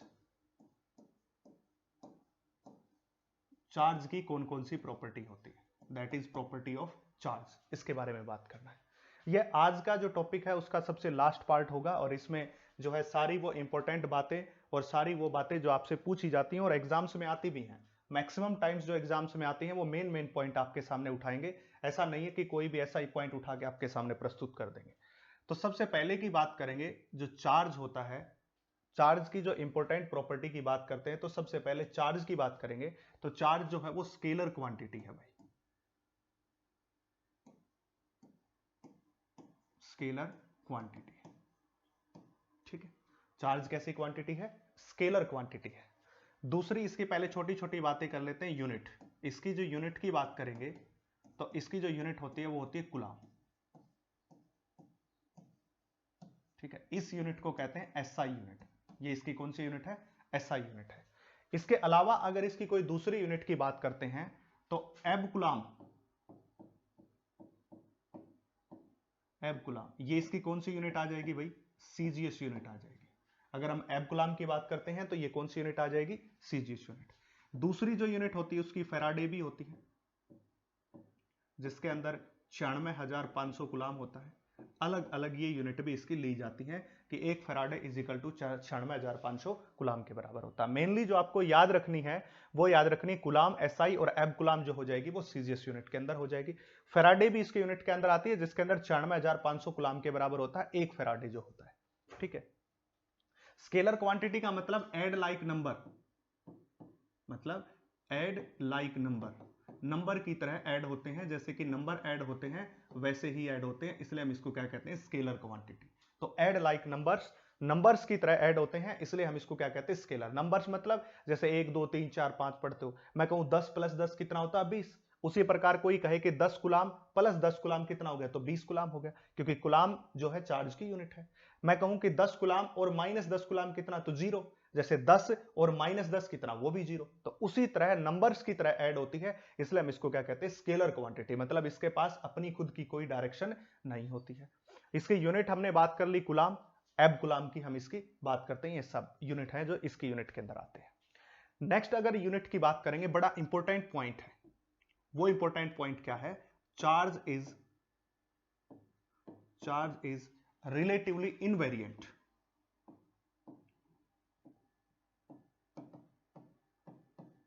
Relatively invariant, relatively invariant का मतलब क्या है, अगर मान लिया जाए कोई चार्ज है, ये रहा क्या, चार्ज को किससे डिनोट करते हैं, डिनोट बाय, यहां पे लिख देता हूं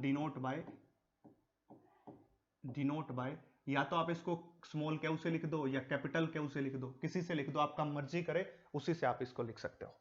इनवेरिएंट, मान लीजिए चार्ज रेस्ट पे है, मतलब इसकी वेलोसिटी 0 है और यही चार्ज नीचे है और हमने इस वेलोसिटी को बढ़ा दिया 100 मीटर पर सेकेंड, ठीक है, इस प्रकार से। तो इसका कहना है कि चार्ज की वैल्यू अगर जब वेलोसिटी 0 है, 10 गुलाम है, तो जब ये चार्ज की वैल्यू यहां पे भी 10 गुलाम रहेगी जब हम इसको 100 मीटर पर सेकंड से दौड़ा दे। तो रिलेटिवली इनवेरिएंट का मतलब इसको कहते हैं रिलास्टिविटिकली या रिलेटिवली, मतलब क्या होता है, चार्ज इज रिलेटिवली इनवेरिएंट। इसका मतलब यह है कि अगर आप उस चार्ज को स्पीड अप करा दो, कोई वेलोसिटी दे दो, तो उसके बाद भी उस चार्ज की वैल्यू कभी भी चेंज नहीं होती। जब इसकी वेलोसिटी 0 थी तब भी इस चार्ज की वैल्यू 10 गुलाम थी, और जब इसकी वेलोसिटी 100 मीटर पर सेकंड होगी तब इस चार्ज की वैल्यू 10 गुलाम ही रहेगी। मतलब आप अगर किसी चार्ज पार्टिकल को स्पीड दे दो, अगर उसको कोई वेलोसिटी प्रोवाइड कर दो, तो उसके बाद भी उस चार्ज की वैल्यू कभी भी चेंज नहीं होती, वो हमेशा कांस्टेंट रहती है। इसलिए हम कहते हैं कि चार्ज जो है वो रिलेटिवली इनवेरिएंट है। इनवेरिएंट का मतलब उस चार्ज की वैल्यू चेंज नहीं होती है। कैसे चेंज नहीं होती है, जैसे जैसे आप उसको स्पीड दोगे, या तो उसको रेस्ट पे रखो, कोई पार्टिकल 1000 मीटर पर सेकंड के साथ जा रहा है, उसको तुरंत स्टॉप करा दो तो उसकी चार्ज की वैल्यू चेंज नहीं होगी। इसलिए कहते हैं कि चार्ज इज रिलेटिवली इनवेरिएंट होता है। ये बात हमने यहां पे बात करनी थी। अगली जो इसकी प्रॉपर्टी की बात करेंगे वो करेंगे हम quantization of charge.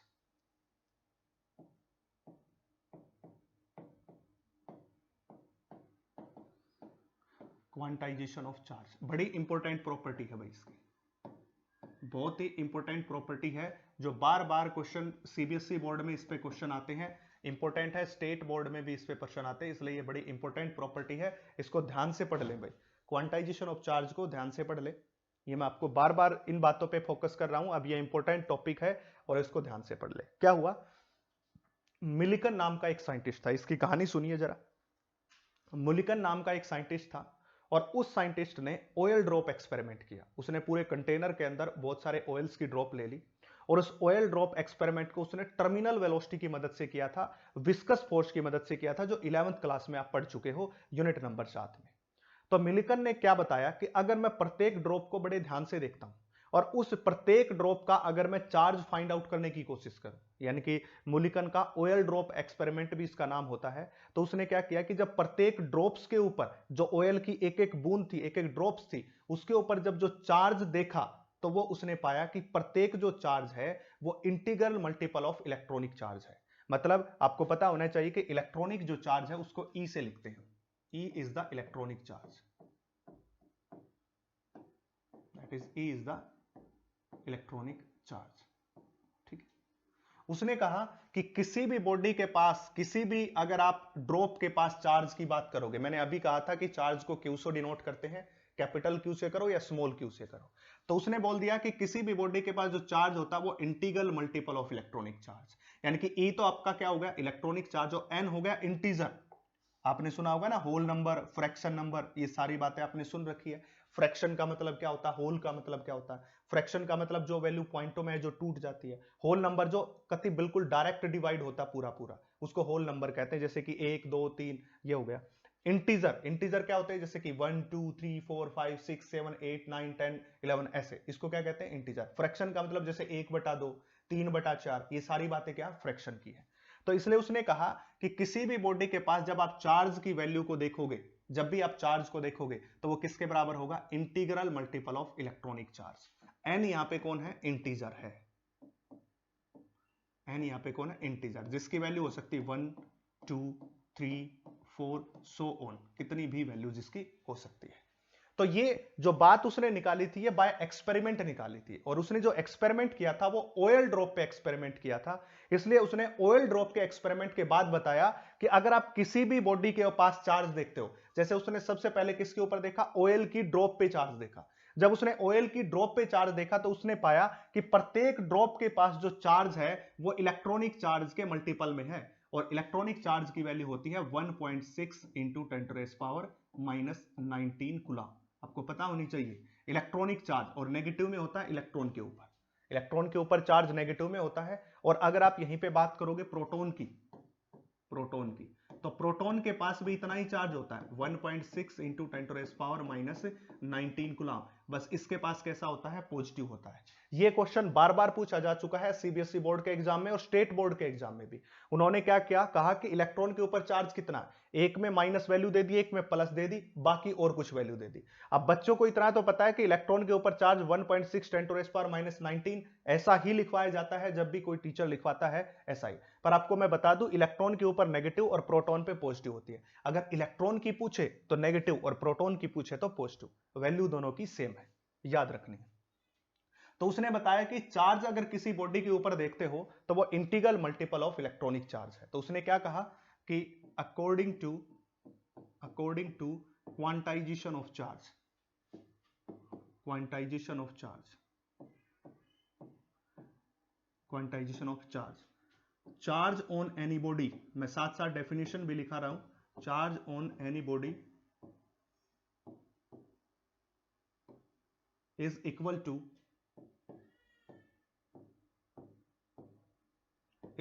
To integral multiple of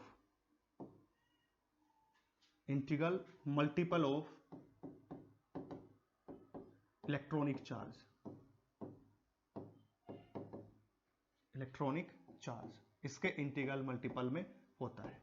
ठीक है, इलेक्ट्रॉनिक चार्ज के इंटीग्रल मल्टीपल में होता है, यानी कि इस क्यू की वैल्यू क्या हो सकती है, प्लस में भी और माइनस में भी n टाइम्स ऑफ ई हो सकती है, यानी कि इस क्यू की value plus minus N E के बराबर होती है। यहां पे n की बात करोगे तो वो इंटीजर है, और इसी n को लिखते हैं हम नंबर ऑफ इलेक्ट्रॉन्स, दूसरी टर्म्स में नंबर ऑफ इलेक्ट्रॉन्स, इसको ये भी बोलते हैं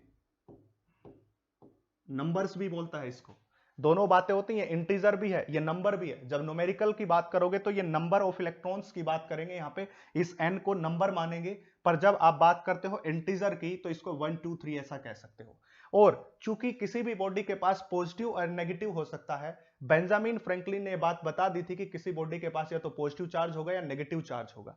तो इसी प्रकार यहां या तो पॉजिटिव आएगा या नेगेटिव चार्ज आएगा, इसलिए इसको हम क्या कहते हैं, नंबर ऑफ इलेक्ट्रॉन्स की बात करते हैं n को। और q प्लस का भी हो सकता है और माइनस का भी हो सकता है। तो ये पूरा कंसेप्ट आपका क्या है, क्वांटाइजेशन ऑफ चार्ज का है। अब यहां पे वर्ड जो आपने पढ़ा है quantization, what is the meaning of quantization, यहां पे जो वर्ड आपने पढ़ा, जो वर्ड का नाम है क्वांटाइजेशन, तो उसका मतलब समझना है हमें। क्वांटाइजेशन का मतलब क्या है, इसकी स्पेलिंग को Z से भी लिखते हैं भाई, S से भी लिखते हैं। क्वांटाइजेशन का मीनिंग क्या है? क्वांटाइजेशन का मीनिंग है कि जब एक बॉडी से दूसरी बॉडी में इलेक्ट्रॉन का ट्रांसफर होगा। मान लिया जाए आपके पास अभी कंडक्शन का फिनोमिना पढ़ा था, और जब कंडक्शन का फिनोमिना पढ़ा था तो आपने देखा था कि एक जो बॉडी है चार्ज, उसने अनचार्ज बॉडी को चार्ज किया। कैसे? By actual contact. कैसे? अपना कुछ चार्ज, जो चार्ज बॉडी है उसने किसको दे दिया, अनचार्ज को दे दिया, कुछ हिस्सा दे दिया। तो इस क्वांटाइजेशन का मतलब है कि जब भी एक बॉडी से दूसरी बॉडी में ट्रांसफर होगा चार्ज का, तो वो होल नंबर में होगा। या तो एक इलेक्ट्रॉन ट्रांसफर होगा, या दो इलेक्ट्रॉन ट्रांसफर होंगे, या तीन होंगे। आप ऐसा नहीं कह सकते कि आधा इलेक्ट्रॉन ट्रांसफर हो गया, 1.5 इलेक्ट्रॉन ट्रांसफर हो गया, 3/2 इलेक्ट्रॉन ट्रांसफर हो गया, 4/3 इलेक्ट्रॉन ट्रांसफर हो गया, ऐसा आप नहीं बोल सकते। तो इसका मीनिंग है अकॉर्डिंग टू दिस, इसका मीनिंग मैं समझा रहा हूं। अकॉर्डिंग, बहुत सारे बच्चे इसका मीनिंग नहीं जानते, मैं समझा रहा हूं। According to this charge transfer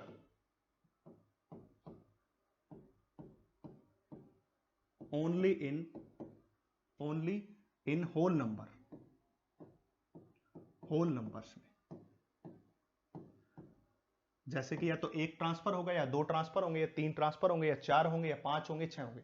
fraction में कभी भी चार्ज का ट्रांसफर नहीं होगा, इसलिए हम इसको क्या कहते हैं, क्वांटाइजेशन ऑफ चार्ज कहते हैं। इस क्वांटाइजेशन वर्ड का मतलब है, क्वांटाइजेशन ऑफ चार्ज तो कहता है कि किसी भी बॉडी के पास जब आप चार्ज देखोगे तो वो integral multiple of electronic charge होगा। बट क्वांटाइजेशन वर्ड का मीनिंग है कि एक बॉडी से दूसरी बॉडी में जब भी चार्ज का ट्रांसफर होगा तो वो होल नंबर में होगा, 1 2 3 4 5 7 ऐसे ट्रांसफर होगा, न कि आप कह सकते हो कि जी 2/3 इलेक्ट्रॉन ट्रांसफर हो गए, ऐसा आप नहीं बोल सकते हो। ठीक है। अब इसके बाद अगर हम आगे बात करते हैं, इसमें थोड़ा सा आगे और बढ़ते हैं, तो आपको एक बात मैं और यहां पे डिस्कस करना चाहूंगा कि जो क्वांटाइजेशन ऑफ चार्ज है, जब हमने उसके बारे में डिस्कस किया, क्वांटाइजेशन के वर्ड का मीनिंग हमने पता कर लिया, तो ये एक प्रॉपर्टी के अंदर ही कंसीडर होता है। जो क्वांटाइजेशन है, जो क्वांटाइजेशन ऑफ चार्ज है, ये एक प्रॉपर्टी के अंदर ही जो है इसके आती है, और इसके बारे में सारी इंपॉर्टेंट बातें जो हमने देख ली। तो क्वांटाइजेशन का मतलब क्या, किसी भी बॉडी के पास चार्ज की बात करोगे तब वो integral multiple of electronic charge होगा। पॉजिटिव का भी हो सकता है, नेगेटिव का भी हो सकता है। n को नंबर ऑफ इलेक्ट्रॉन भी बोलते हैं और इंटीजर भी बोलते हैं, दोनों बातें बोलते हैं। जो जहां पे सूट करेगा वो बात वहीं पे हम यूज कर लेंगे। क्वांटाइजेशन वर्ड का मतलब क्या है, मैंने वो भी आपको यहां पे समझा दिया कि एक बॉडी से दूसरी बॉडी में जब भी ट्रांसफर होता है चार्ज, तो वो होल नंबर में ट्रांसफर होता है, न कि फ्रैक्शन में ट्रांसफर होता है। अब आगे देखिए नेक्स्ट प्रॉपर्टी। ये बात इंपॉर्टेंट इसलिए कह रहा हूं मैं, अगली प्रॉपर्टी, ये सारी बातें वो हैं कि जो आपको इंपॉर्टेंट बातें बता रहा हूं। अगली प्रॉपर्टी आ गई additivity of A charge. Additivity of charge, ठीक है। अब अभी बताया मैंने इस प्रॉपर्टी को, ये बेसिक प्रॉपर्टी के अंदर कंसीडर होती हैं। एडिटिविटी ऑफ चार्ज का मतलब क्या है, एडिटिविटी ऑफ चार्ज का मतलब ये हो गया कि जो चार्ज है वो एक स्केलर क्वांटिटी है, और स्केलर क्वांटिटी के कारण किसकी तरह ऐड होता है, नंबर्स की तरह। जैसे मैं कह दूं एक बॉडी के पास 10 कूलम है, दूसरी बॉडी के पास 5 कूलम चार्ज है, टोटल चार्ज कितना हो गया, तो वो कहेगा 10 + 5 15 कूलम चार्ज हो गया। तो अब हम बात करेंगे एडिटिविटी, तो ये क्या कहेंगे हम इसको, charge is a scalar quantity. हम इसको बोल सकते हैं charge is a scalar quantity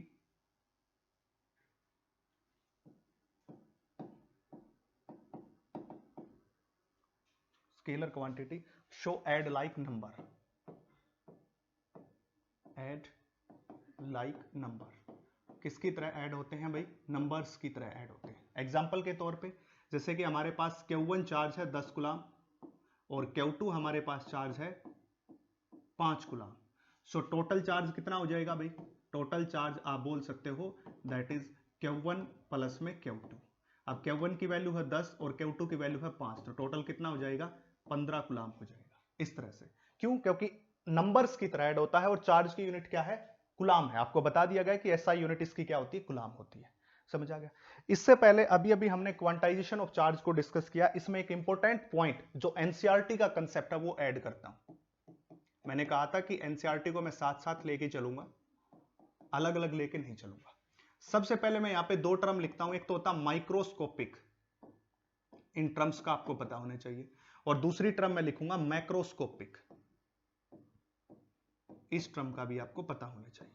दो टर्म्स बिल्कुल बेचिंत होकर आप इसके लेक्चर्स को देख सकते हो, इस सीरीज के लेक्चर्स के साथ बने रह सकते हो, क्योंकि मैं गारंटी इस बात की लेता हूं कि आपका जो भी एग्जाम्स में सीबीएसई बोर्ड का होगा उससे एक क्वेश्चन भी बाहर नहीं आएगा जो मैंने आपको करवा दिया। ये मेरी गारंटी है, 100% गारंटी लेता हूं कि इससे बाहर कुछ भी नहीं आएगा। और बहुत सारे बच्चों को मैंने जो है साथ साथ करवा रहे हैं, उनके रिजल्ट्स जो है बहुत अच्छे हैं। जो भी मैं करवाता हूं उन्हीं में से आता है सारा, ठीक है।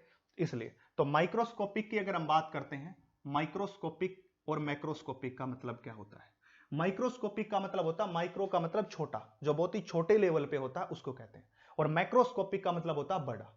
जैसे कि आप टेबल को देख पाते हो तो वो मैक्रोस्कोपिक ऑब्जेक्ट है, आप एक दूसरे को देख पाते हो तो मैक्रोस्कोपिक है, आप जो घर में गाड़ी खड़ी है उसको देख पाते हो तो मैक्रोस्कोपिक ऑब्जेक्ट है। माइक्रोस्कोपिक कौन है? जिनको आप नहीं देख पाते। जैसे इलेक्ट्रॉन को आप देख सकते हो, नहीं देख सकते। प्रोटॉन कभी देखा है? नहीं देखा। न्यूट्रॉन कभी देखा? नहीं देखा। इसलिए जो हमें दिखाई नहीं देते नेक्ड आई से, उसको हम क्या कहते हैं? माइक्रोस्कोपिक ऑब्जेक्ट कहते हैं। जब भी आप माइक्रोस्कोपिक लेवल की बात करते हो तो क्वांटाइजेशन ऑफ चार्ज जो है, जब भी आप माइक्रोस्कोपिक ऑब्जेक्ट की बात करोगे, जब भी आप माइक्रोस्कोपिक की बात करोगे तो जो क्वांटाइजेशन ऑफ चार्ज का कंसेप्ट है, क्वांटाइजेशन ऑफ चार्ज का कंसेप्ट है,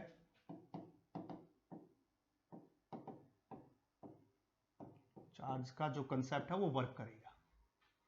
वो क्या करेगा? वर्क करेगा, आपका कामयाब होगा। यहां पे जो है क्वांटाइजेशन ऑफ चार्ज का कंसेप्ट होता है, पर मैक्रोस्कोपिक ऑब्जेक्ट के लिए नो क्वांटाइजेशन ऑफ चार्ज, इसके लिए कोई क्वांटाइजेशन ऑफ चार्ज नहीं होता भाई,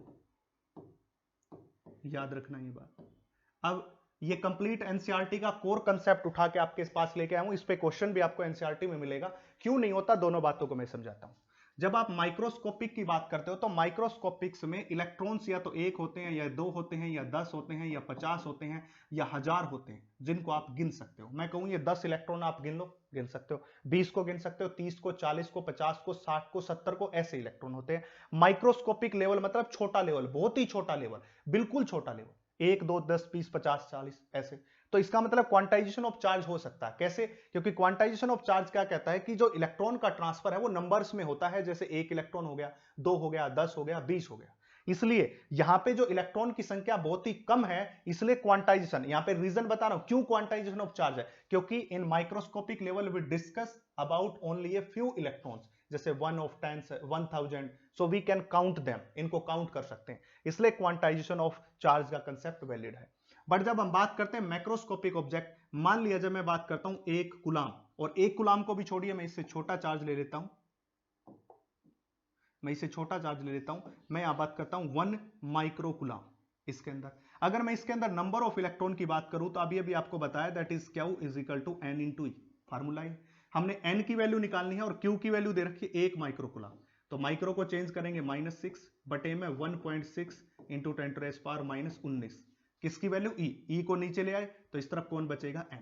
ये -19 ऊपर जाएगा तो -6 में से -19 गया तो लगभग कितना बचा? 10⁻13 और गुणा में 1/1.6। देखिए क्या 10 की शक्ति 13 इलेक्ट्रॉन को आप गिन सकते हो? आप कभी भी नहीं गिन सकते। तो at macroscopic level we deals about enormous amount of electrons as like in 1 microcoulomb number of electron is 10⁻13, so we cannot count them। इसलिए इतने इलेक्ट्रॉन होने के कारण हम इसको काउंट नहीं कर पाते, इसलिए मैक्रोस्कोपिक लेवल के ऊपर क्वांटाइजेशन ऑफ चार्ज का कंसेप्ट है जो वर्क नहीं करता। क्वांटाइजेशन ऑफ चार्ज का कंसेप्ट केवल जो वर्क करता है वो माइक्रोस्कोपिक लेवल पे काम करता है। तो मैक्रोस्कोपिक लेवल के ऊपर क्वांटाइजेशन ऑफ चार्ज का कंसेप्ट वर्क नहीं करता, माइक्रोस्कोपिक लेवल पे करता है। क्यों करता है? क्योंकि यहां पे नंबर्स बहुत कम है, जैसे 2 इलेक्ट्रॉन, 10 इलेक्ट्रॉन, उनको गिना जा सकता है। अगर हम गिन सकते हैं तो क्वांटाइजेशन ऑफ चार्ज लगा सकते हैं। बट जब मैक्रोस्कोपिक की बात करेंगे तो यहां देखिए नंबर ऑफ इलेक्ट्रॉन आगे 10⁻13 जो कि लार्ज अमाउंट ऑफ है, और लार्ज अमाउंट ऑफ की बात करेंगे तो हम इनको गिन नहीं सकते, और जिन इलेक्ट्रॉन्स को गिना नहीं जा सकता वहां पे मैक्रोस्कोपिक कोई बात जो है क्वांटाइजेशन पे नहीं हो सकती। ये पूरा कंसेप्ट एनसीईआरटी पे है। एनसीईआरटी पे आपको इसका न्यूमेरिकल्स भी मिल जाएंगे, और उस न्यूमेरिकल्स का डिस्कशन कई बार एग्जाम्स में भी हुआ है सीबीएसई बोर्ड के। तो इसलिए ये कंसेप्ट मैंने पहले ही कहा था कि एनसीईआरटी के कोर कंसेप्ट को हम साथ साथ लेके चलेंगे।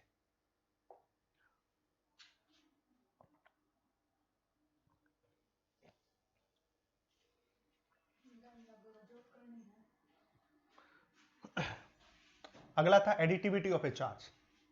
चार्ज जो है वो स्केलर क्वांटिटी है, चार्ज स्केलर क्वांटिटी है, इसलिए नंबर्स की तरह ऐड होती है। ये पहले ही मैं बात बता चुका हूं। अगली प्रॉपर्टी, अब नेक्स्ट प्रॉपर्टी की बात करेंगे हम, conservation of charge.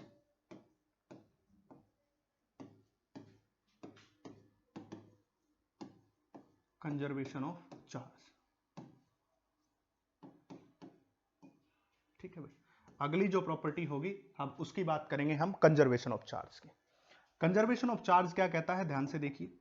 Conservation of charge कहता है कि चार्ज को ना तो बनाया जा सकता ना खत्म किया जा सकता, बस एक बॉडी से दूसरी बॉडी में ट्रांसफर किया जा सकता है। जैसे कि हमने कंडक्शन के फिनोमेना में देखा था कि बॉडी में चार्ज क्या हो रहा था, ट्रांसफर हो रहा था। तो हम क्या कह सकते हैं, हम कह सकते हैं कि charge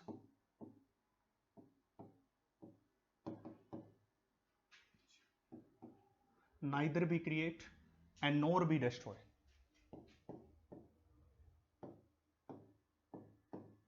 nor be destroy, but it can transfer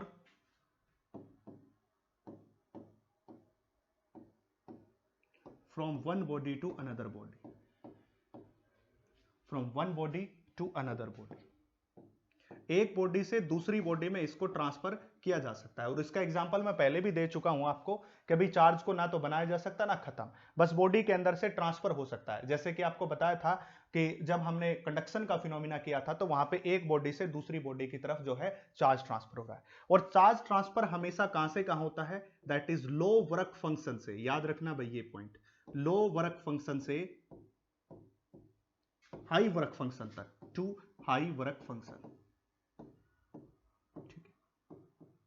इस पॉइंट को आपको याद रखना है। चार्ज हमेशा जो ट्रांसफर होता है वो कहां से कहां होता है, लो वर्क फंक्शन से हाई वर्क फंक्शन तक, ठीक है। क्यों, जिस बॉडी का वर्क फंक्शन लो है, वर्क फंक्शन का मतलब होता है, समझिए इस बात को, वर्क फंक्शन का मतलब होता है कि हमें किसी भी एटम्स के अंदर इलेक्ट्रॉन को निकालने के लिए, चार्ज को निकालने के लिए कितनी एनर्जी देनी पड़ती है। जिसका लो वर्क फंक्शन है उसको कम एनर्जी देनी पड़ेगी चार्ज को निकालने के लिए, तो जिसका ज्यादा वर्क फंक्शन है उसको ज्यादा एनर्जी देनी पड़ेगी। इसलिए जिसका लो वर्क फंक्शन है वो आसानी से चार्ज दे देता है, और जिसका हाई वर्क फंक्शन है वो आसानी से चार्ज ले लेता है, क्योंकि इसको कम एनर्जी की आवश्यकता है, इसका वर्क फंक्शन लो है। इसलिए लो वर्क फंक्शन से हाई वर्क फंक्शन तक क्या हो जाता है, चार्ज का ट्रांसफर होता है। यह बात आपको याद रखनी है। अब कंजर्वेशन ऑफ चार्ज के कुछ एग्जांपल्स आपके सामने मैं पेश करूंगा। कुछ एग्जांपल्स यहां पे कंजर्वेशन ऑफ चार्ज के हम लेंगे। जैसे कि सबसे पहला जो एग्जांपल होगा वो होगा पेयर प्रोडक्शन का,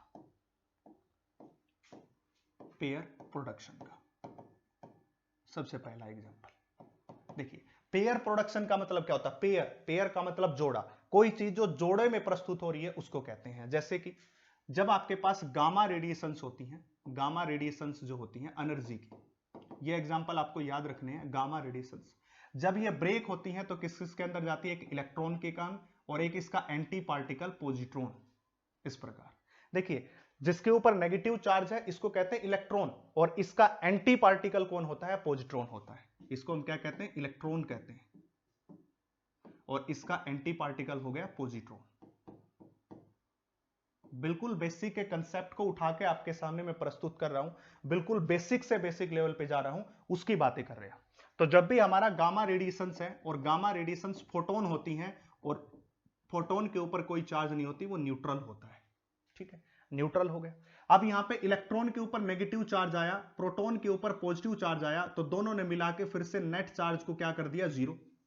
क्योंकि इसके ऊपर एक नेगेटिव है, इसके पास एक पॉजिटिव है, और चार्ज तो स्केलर क्वांटिटी है, नंबर्स की तरह ऐड होता है। एडिटिविटी इसकी प्रॉपर्टी मैंने अभी भी बताया, charge is a scalar quantity so add like numbers, numbers की तरह ऐड होता है, इसलिए ये चार्ज भी क्या करेगा, नंबर्स की तरह ऐड होगा। ये नेगेटिव चार्ज जब इस पॉजिटिव में ऐड होगा तो नेट चार्ज क्या हो जाएगा, जीरो हो जाएगा। तो चार्ज बिफोर जो है वो किसके बराबर हो गया, charge before is equal to charge after, इसके बाद हो गया। तो देखिए कंजर्वेशन हो गया, इसलिए तो कहते हैं कि चार्ज हमेशा क्या रहता है, कंजर्व रहता है। गामा रेडिएशंस होती हैं, ये आपको पता होना चाहिए कि वैसे तो 11वीं क्लास में जब पढ़ के आते हो तो पता चल जाता है कि गामा एक टाइप की एनर्जी है जिसको हम क्या कहते हैं, फोटोन कहते हैं। ये इलेक्ट्रॉन और पॉजिट्रॉन में ब्रेक हो जाती है। इसी तरह का फिनोमिना दूसरा होता है जिसको कहते हैं एनिहिलेशन, एनिहिलेशन, उसको बोलते हैं हम एनिहिलेशन। एनिहिलेशन की अगर आप बात करोगे तो एक इलेक्ट्रॉन और दूसरा पॉजिट्रॉन मिलेगा और किसकी फॉर्मेशन कर देगा, गामा रेडिएशंस की। याद रखना भाई, ये किसकी फॉर्मेशन करेगा, गामा रेडिएशंस की। इलेक्ट्रॉन और पॉजिट्रॉन मिलके जब एक चीज बनाते हैं उसको कहते हैं एनिहिलेशन। एनिहिलेशन का मतलब कंबाइन होना, कंबाइन हो गया है। और जब ब्रेक होके पेयर बनाते हैं उसको पेयर प्रोडक्शन कह दिया। ये दोनों प्रोसेस। अब यहां पे पहले नेगेटिव और पॉजिटिव ने मिलके टोटल चार्ज कितना दे दिया, जीरो। और ये क्या होती है, न्यूट्रल, इसके पास भी चार्ज कितना है, जीरो है, और इसके पास भी चार्ज कितना है, जीरो। ये इनिशियल था और ये फाइनल है, इसलिए कह सकते हैं कि क्यू इनिशियल किसके बराबर हो गया, क्यू फाइनल के बराबर हो गया। तो इसलिए टोटल जो चार्ज है हमारा फिर से क्या हो गया है, न्यूट्रल चार्ज हो गया है। बिल्कुल जो है फिनोमिना जो है कंजर्वेशन ऑफ चार्ज का यहां पे होल्ड हो रहा है, काम कर रहा है। अगली प्रॉपर्टी, अगला जो तीसरा इसका पार्ट है, तीसरा वो हम लेंगे रेडियो एक्टिव एलिमेंट से, रेडियो एक्टिव एलिमेंट से, उससे लेंगे, रेडियो एक्टिव से, उस फिनोमिना से लेंगे। रेडियो एक्टिव से जब भी आप बात करते हो तो आप ध्यान से देखना, यूरेनियम 92-238 इसकी बात करते हैं। और ये जब भी ब्रेक होता है तो ये ब्रेक होगा थोरियम में 90-234 और प्लस में हीलियम का न्यूक्लियस 2He4 और प्लस में निकलेगी एनर्जी। एनर्जी को किससे डिनोट करते हैं, क्यू से। यहां पे हम इसको क्यू से नहीं, यहां से ई से लिख देते हैं एनर्जी को। एनर्जी को किससे लिख देते हैं, ई से, इस प्रकार से, ठीक है। अब ध्यान से देखोगे तो पहले जो क्यू है इनिशियल वो कितना है भाई, 92 के बराबर है। अब इस रिएक्शन के बाद फाइनल चार्ज 90 इसके पास है और 2 इसके पास है, तो टोटल चार्ज कितना हो गया, 92। तो जो इनिशियल चार्ज है वही किसके बराबर हो गया, फाइनल चार्ज के बराबर। अब कुछ बच्चे सोचेंगे कि इसको क्यों ऐड कर दिया, क्योंकि ये क्या है, Z है, आपको पता नीचे Z और ऊपर किसको लिखते हैं, A लिखते हैं इसको। इस प्रकार इसका Z ये A है, इसका Z ये, इसका A। Z का मतलब है नंबर ऑफ प्रोटॉन्स, और नंबर ऑफ प्रोटॉन्स ही उसके चार्ज के बराबर होता है। याद रखना ये बात, जितना यहां पे लिखा हुआ मिलेगा वही उसका चार्ज है। नंबर ऑफ प्रोटॉन को ही चार्ज कहते हैं, इसलिए यहां पे भी क्या है, जो नंबर ऑफ प्रोटॉन है वो किसके बराबर है, चार्ज के बराबर है। तो Z की वैल्यू 92, ये नीचे वाला, तो क्या वो इनिशियल चार्ज क्या वो फाइनल के बराबर हो गया, और इनिशियल चार्ज कितना है, 92 है, दैट इज 92, और फाइनल कितना, 90 इसका और 2 इसका, तो कितना हो गया, 92। तो टोटल चार्ज क्या हो गया, बैलेंस। जो नीचे लिखा हुआ है इसको प्रोटॉन नंबर कहते हैं और इसी को चार्ज के बराबर कंसीडर करते हैं भाई, इसी को चार्ज के इक्वल कंसीडर हम करते हैं। तो ये अगली प्रॉपर्टी थी, कंजर्वेशन ऑफ चार्ज के बारे में हमने जो है उसके बारे में डिस्कस हम कर चुके हैं। अब इसकी कुछ छोटी छोटी टर्म्स हैं जिनके हम डिस्कशन करेंगे और जो आपके लिए बड़ी इंपॉर्टेंट होगी। सबसे पहली बात, अगला जो इंपॉर्टेंट पॉइंट है, इंपॉर्टेंट फैक्ट है, उसकी बात करते हैं। बिल्कुल बेसिक से किया है, लाइक कर दीजिए लेक्चर को, साथ साथ शेयर कीजिए दोस्तों के साथ। 1000 सब्सक्राइबर कंप्लीट करवा दीजिए जल्दी से, उसके बाद आपके लिए इसके PYQs भी लेके आएंगे, इसकी जो अलग से प्रैक्टिस सेशन भी आपके लिए लेके आएंगे, लाइव सेशन लगाएंगे आपके डाउट्स के लिए, सारी बातें करेंगे। मान लिया जाए एक बॉडी है आपके पास, ठीक है, अभी ये बॉडी न्यूट्रल है। न्यूट्रल कैसे, इसके पास 10 तो इलेक्ट्रॉन की संख्या है और 10 इसके पास पॉजिटिव चार्ज की संख्या है, तो दोनों एक दूसरे को कैंसिल आउट करेंगे तो नेट क्या हो गया, न्यूट्रल। अब इसके अंदर से मैंने कितने रिमूव कर दिए, रिमूव कर दिए कितने, 5 इलेक्ट्रॉन्स, ठीक है। अब रिमूव करने के बाद इस बॉडी की हालत क्या होगी, इसके पास 5 इलेक्ट्रॉन बच गए, बट अभी इसके पास कितने पॉजिटिव चार्ज हैं, 5 इलेक्ट्रॉन, अभी भी इसके पास 10 पॉजिटिव चार्ज है, ठीक है। 10 पॉजिटिव में से 5 इलेक्ट्रॉन को न्यूट्रलाइज कर देंगे, 5 इलेक्ट्रॉन और 10 पॉजिटिव चार्ज को ऐड करोगे, 10 में से 5 को घटा दो क्योंकि इलेक्ट्रॉन के ऊपर नेगेटिव और प्रोटॉन पे पॉजिटिव, आज ही बताया। तो नेट कितना बचा, 5 का पॉजिटिव चार्ज बचा। जब 5 पॉजिटिव चार्ज बचा है तो ये बॉडी कैसी होगी, पॉजिटिव चार्ज बॉडी होगी। कैसी हो गई है, पॉजिटिव चार्ज। जब किसी बॉडी के अंदर से इलेक्ट्रॉन को रिमूव किया जाएगा तो वो बॉडी कैसी हो जाएगी, पॉजिटिव चार्ज। क्यों हो जाएगी, पहले ये बॉडी न्यूट्रल थी तो 10 इलेक्ट्रॉन 10 प्रोटॉन यानी कि पॉजिटिव, दोनों एक दूसरे को कैंसिल आउट कर रहे थे तो बॉडी थी न्यूट्रल। इसके अंदर से 5 इलेक्ट्रॉन को रिमूव कर लिया तो बच गए कितने, 5। 10 पॉजिटिव का है, 5 नेगेटिव का है, तो नेट चार्ज कैसा होगा, पॉजिटिव का आएगा, वो इतना हो गया।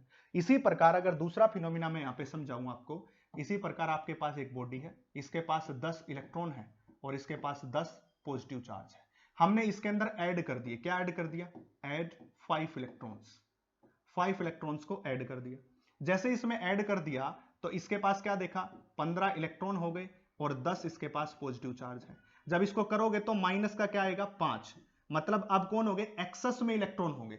10 पॉजिटिव 10 नेगेटिव को कर देंगे खत्म, इसके बाद भी 5 एक्सेस नेगेटिव चार्ज बच गया, इसलिए ये बॉडी कैसी हो जाएगी, नेगेटिवली चार्ज हो जाएगी ये बॉडी। तो आपको पता चल गया कब बॉडी पॉजिटिव चार्ज होती है, कब नेगेटिव चार्ज होती है। अब यहां पे खास बात यह कि एग्जाम में क्वेश्चन आ गया कि किसी बॉडी के अंदर से प्रोटॉन को निकाल दिया जाए या इलेक्ट्रॉन को निकाल दिया जाए, तब वो बॉडी जो है, अगर हम बात करेंगे तो हम क्या करें कि किसी बॉडी को मुझे क्या बताना है, किसी बॉडी को मुझे पॉजिटिव चार्ज करना है। मैं क्या कह रहा हूं, किसी बॉडी को पॉजिटिवली चार्ज करना है, ध्यान से सुनना। अब उसमें से मैं इलेक्ट्रॉन को निकालूं या प्रोटॉन को ऐड करूं, ऐसा ऑप्शन दे दिया एक, पहला इलेक्ट्रॉन को निकाल दो या प्रोटॉन को ऐड कर दो, बी ऑप्शन ये, ठीक है। सी ऑप्शन इसका दे दिया जो है दोनों को ऐड कर दो, और D option none of this. तो आपको याद रखना है कि प्रोटॉन नाम की कोई चीज नहीं होती, हमेशा काम किससे चलेगा, इलेक्ट्रॉन से। अगर उसको पॉजिटिवली चार्ज बॉडी बनाना है तो आपको कहना इलेक्ट्रॉन को निकालो, प्रोटॉन को मत ऐड करो, पॉजिटिव चार्ज को ऐड करो। पॉजिटिव चार्ज का उत्तर ही नहीं देना आपको हमेशा इलेक्ट्रॉन से देना है। जब भी किसी बॉडी को पॉजिटिव बनाना है तो इलेक्ट्रॉन निकाल दो, जब किसी बॉडी को नेगेटिव बनाना है तो इलेक्ट्रॉन को ऐड कर दो। याद रखनी है आपको बात, प्रोटॉन नाम की कोई चीज नहीं होती है, प्रोटॉन से हम नहीं चलेंगे, हम चलेंगे किससे, इलेक्ट्रॉन से। प्रोटॉन वाले उत्तर हमें नहीं देना, और एग्जाम में पूछा हुआ क्वेश्चन है भाई, कहा था कि भाई पॉजिटिव चार्ज करने के लिए प्रोटॉन को ऐड करें या इलेक्ट्रॉन को निकालें, तो आप कहो इलेक्ट्रॉन को निकाल दो, प्रोटॉन नाम की कोई चीज नहीं होती है, ठीक है। अब एक बात और, कुछ बातें, अगर हम बात करेंगे मास ऑफ इलेक्ट्रॉन, तो याद रखना आपको 9.1 इंटू 10⁻³ किलोग्राम। अब कोई कहता मास ऑफ प्रोटॉन, तो लगभग होता 1.67 इंटू 10⁻27 किलोग्राम। याद रखना भाई ये दोनों, ये मास आपको याद रख होना चाहिए दोनों का। तीसरा कहते हैं मास ऑफ न्यूट्रॉन, थोड़ा सा प्रोटॉन से ज्यादा होता है भाई, इस प्रोटॉन से थोड़ा सा ज्यादा होता है 1.674 10⁻27 किलोग्राम। प्रोटॉन का मास न्यूट्रॉन के मास के लगभग इक्वल होता है, न्यूट्रॉन का थोड़ा सा ज्यादा होता है, 4 आ जाता है, यहां 4 नहीं आता, बाकी सारा से। अब एक बात सोचिए यहां पे, यहीं पे फिर से लेके आता हूं आपको, जब किसी बॉडी से इलेक्ट्रॉन को रिमूव किया गया, जब किसी बॉडी से इलेक्ट्रॉन को रिमूव किया गया तो हुआ क्या, एक इलेक्ट्रॉन जब रिमूव होता है तो कितना मास लेके निकलेगा, इतना मास लेके निकलेगा, ठीक है। तो मतलब जब किसी बॉडी से एक इलेक्ट्रॉन भी निकाला तो उस बॉडी का मास कम हो रहा है, कितना, 9.1 10⁻31 किलोग्राम से, और 5 इलेक्ट्रॉन को निकाला है तो उसका किसके बराबर हो गया, 5 me के बराबर। तो जब भी इलेक्ट्रॉन को निकाला जाएगा तो मास क्या हो जाएगा, मास जो होगा वो होगा डिक्रीज। तो याद रखिए ये बात, मास डिक्रीज होगा। क्यों डिक्रीज होगा, क्योंकि हमें पता है एक इलेक्ट्रॉन का मास इतना है, और जब उस बॉडी में से इलेक्ट्रॉन को बाहर निकाला जाएगा, रिमूव किया जाएगा, उस इलेक्ट्रॉन को बाहर निकाला जाएगा, तो उसके अंदर से इलेक्ट्रॉन को निकालोगे तो मास डिक्रीज होगा, और इलेक्ट्रॉन को ऐड करोगे तो उसका मास क्या होगा, बढ़ेगा, उसका मास इंक्रीज होगा। क्योंकि एक इलेक्ट्रॉन को डालते ही कितना मास बढ़ा, me के बराबर, तो 5 इलेक्ट्रॉन को डालोगे तो 5 गुणा में मास ऑफ इलेक्ट्रॉन बढ़ेगा। तो याद रखना मास डिक्रीज होता है इलेक्ट्रॉन को रिमूव करने में, और ऐड करने में मास क्या होगा भाई, इंक्रीज होगा। ये दो प्रॉपर्टी भी आपको पता होनी चाहिए, ये दो बातें भी आपको पता होनी चाहिए कि कब मास डिक्रीज होता है, कब मास इंक्रीज होता है। तो charge can not exist without mass. अगली प्रॉपर्टी लिखता हूं यहां पे, अगली प्रॉपर्टी लिखता हूं, याद रखना ये बात, चार्ज कैन नॉट एग्जिस्ट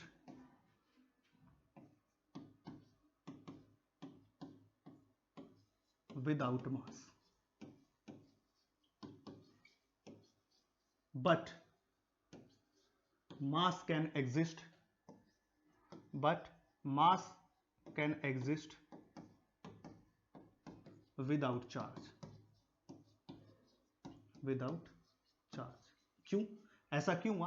क्योंकि हमें पता है कि अगर उसके पास एक भी इलेक्ट्रॉन है तो मतलब उसके पास मास तो है ही, हमने अभी भी बताया, क्योंकि इलेक्ट्रॉन का मास इतना होता है। बट कोई, ये नेगेटिव है भाई यहां पे, नेगेटिव के साथ, ठीक है। बट मास जो है वो विदाउट चार्ज एग्जिस्ट करता है। कई बार हम कहते हैं न्यूट्रल बॉडी, मतलब कोई चार्ज नहीं है। तो विदाउट चार्ज मास एग्जिस्ट कर सकता है, पर चार्ज विदाउट मास एग्जिस्ट नहीं करता। ये भी इंपॉर्टेंट इसकी प्रॉपर्टी है। तो ये सारी चार्ज की प्रॉपर्टी लगभग मैंने कवर कर दी है, जो आपके लिए इंपॉर्टेंट है, जो आपके लिए यहां पे आती हैं। कैसे, कब नेगेटिव होगा, कब पॉजिटिव होगा, कब मास इंक्रीज होगा, कब डिक्रीज होगा, कब conservation of charge, additivity of A charge के बारे में आपको बता दिया है, क्वांटाइजेशन ऑफ चार्ज के बारे में बता दिया, स्केलर क्वांटिटी होती है। देखिए 1 बाय 1 करके मैं एक बार फिर से आपको जो है रिवीजन करवा देता हूं।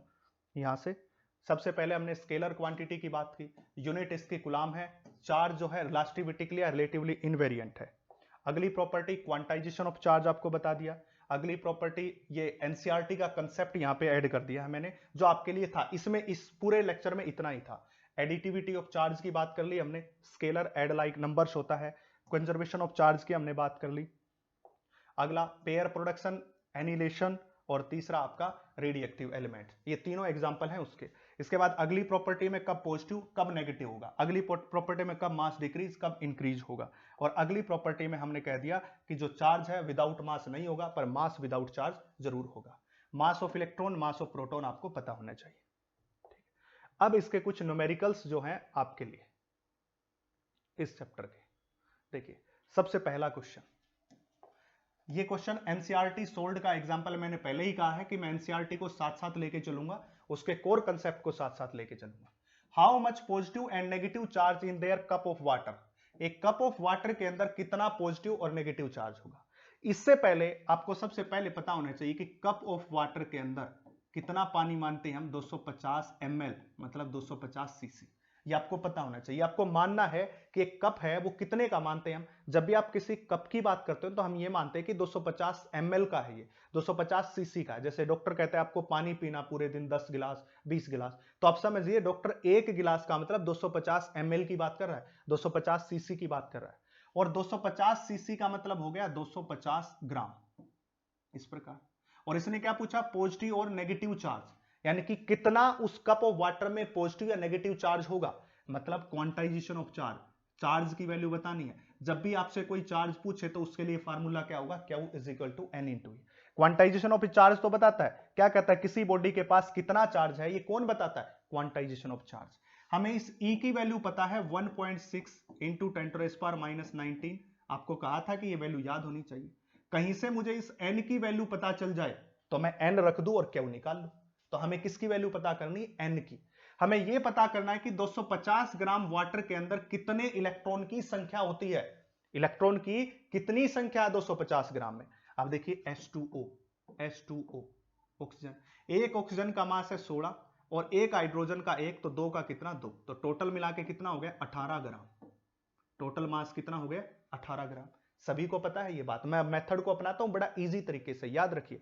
सबसे पहले हमने क्या करना है, 250 ग्राम जो पानी है उस 250 ग्राम के अंदर कितने नंबर ऑफ इलेक्ट्रॉन है वो निकालने।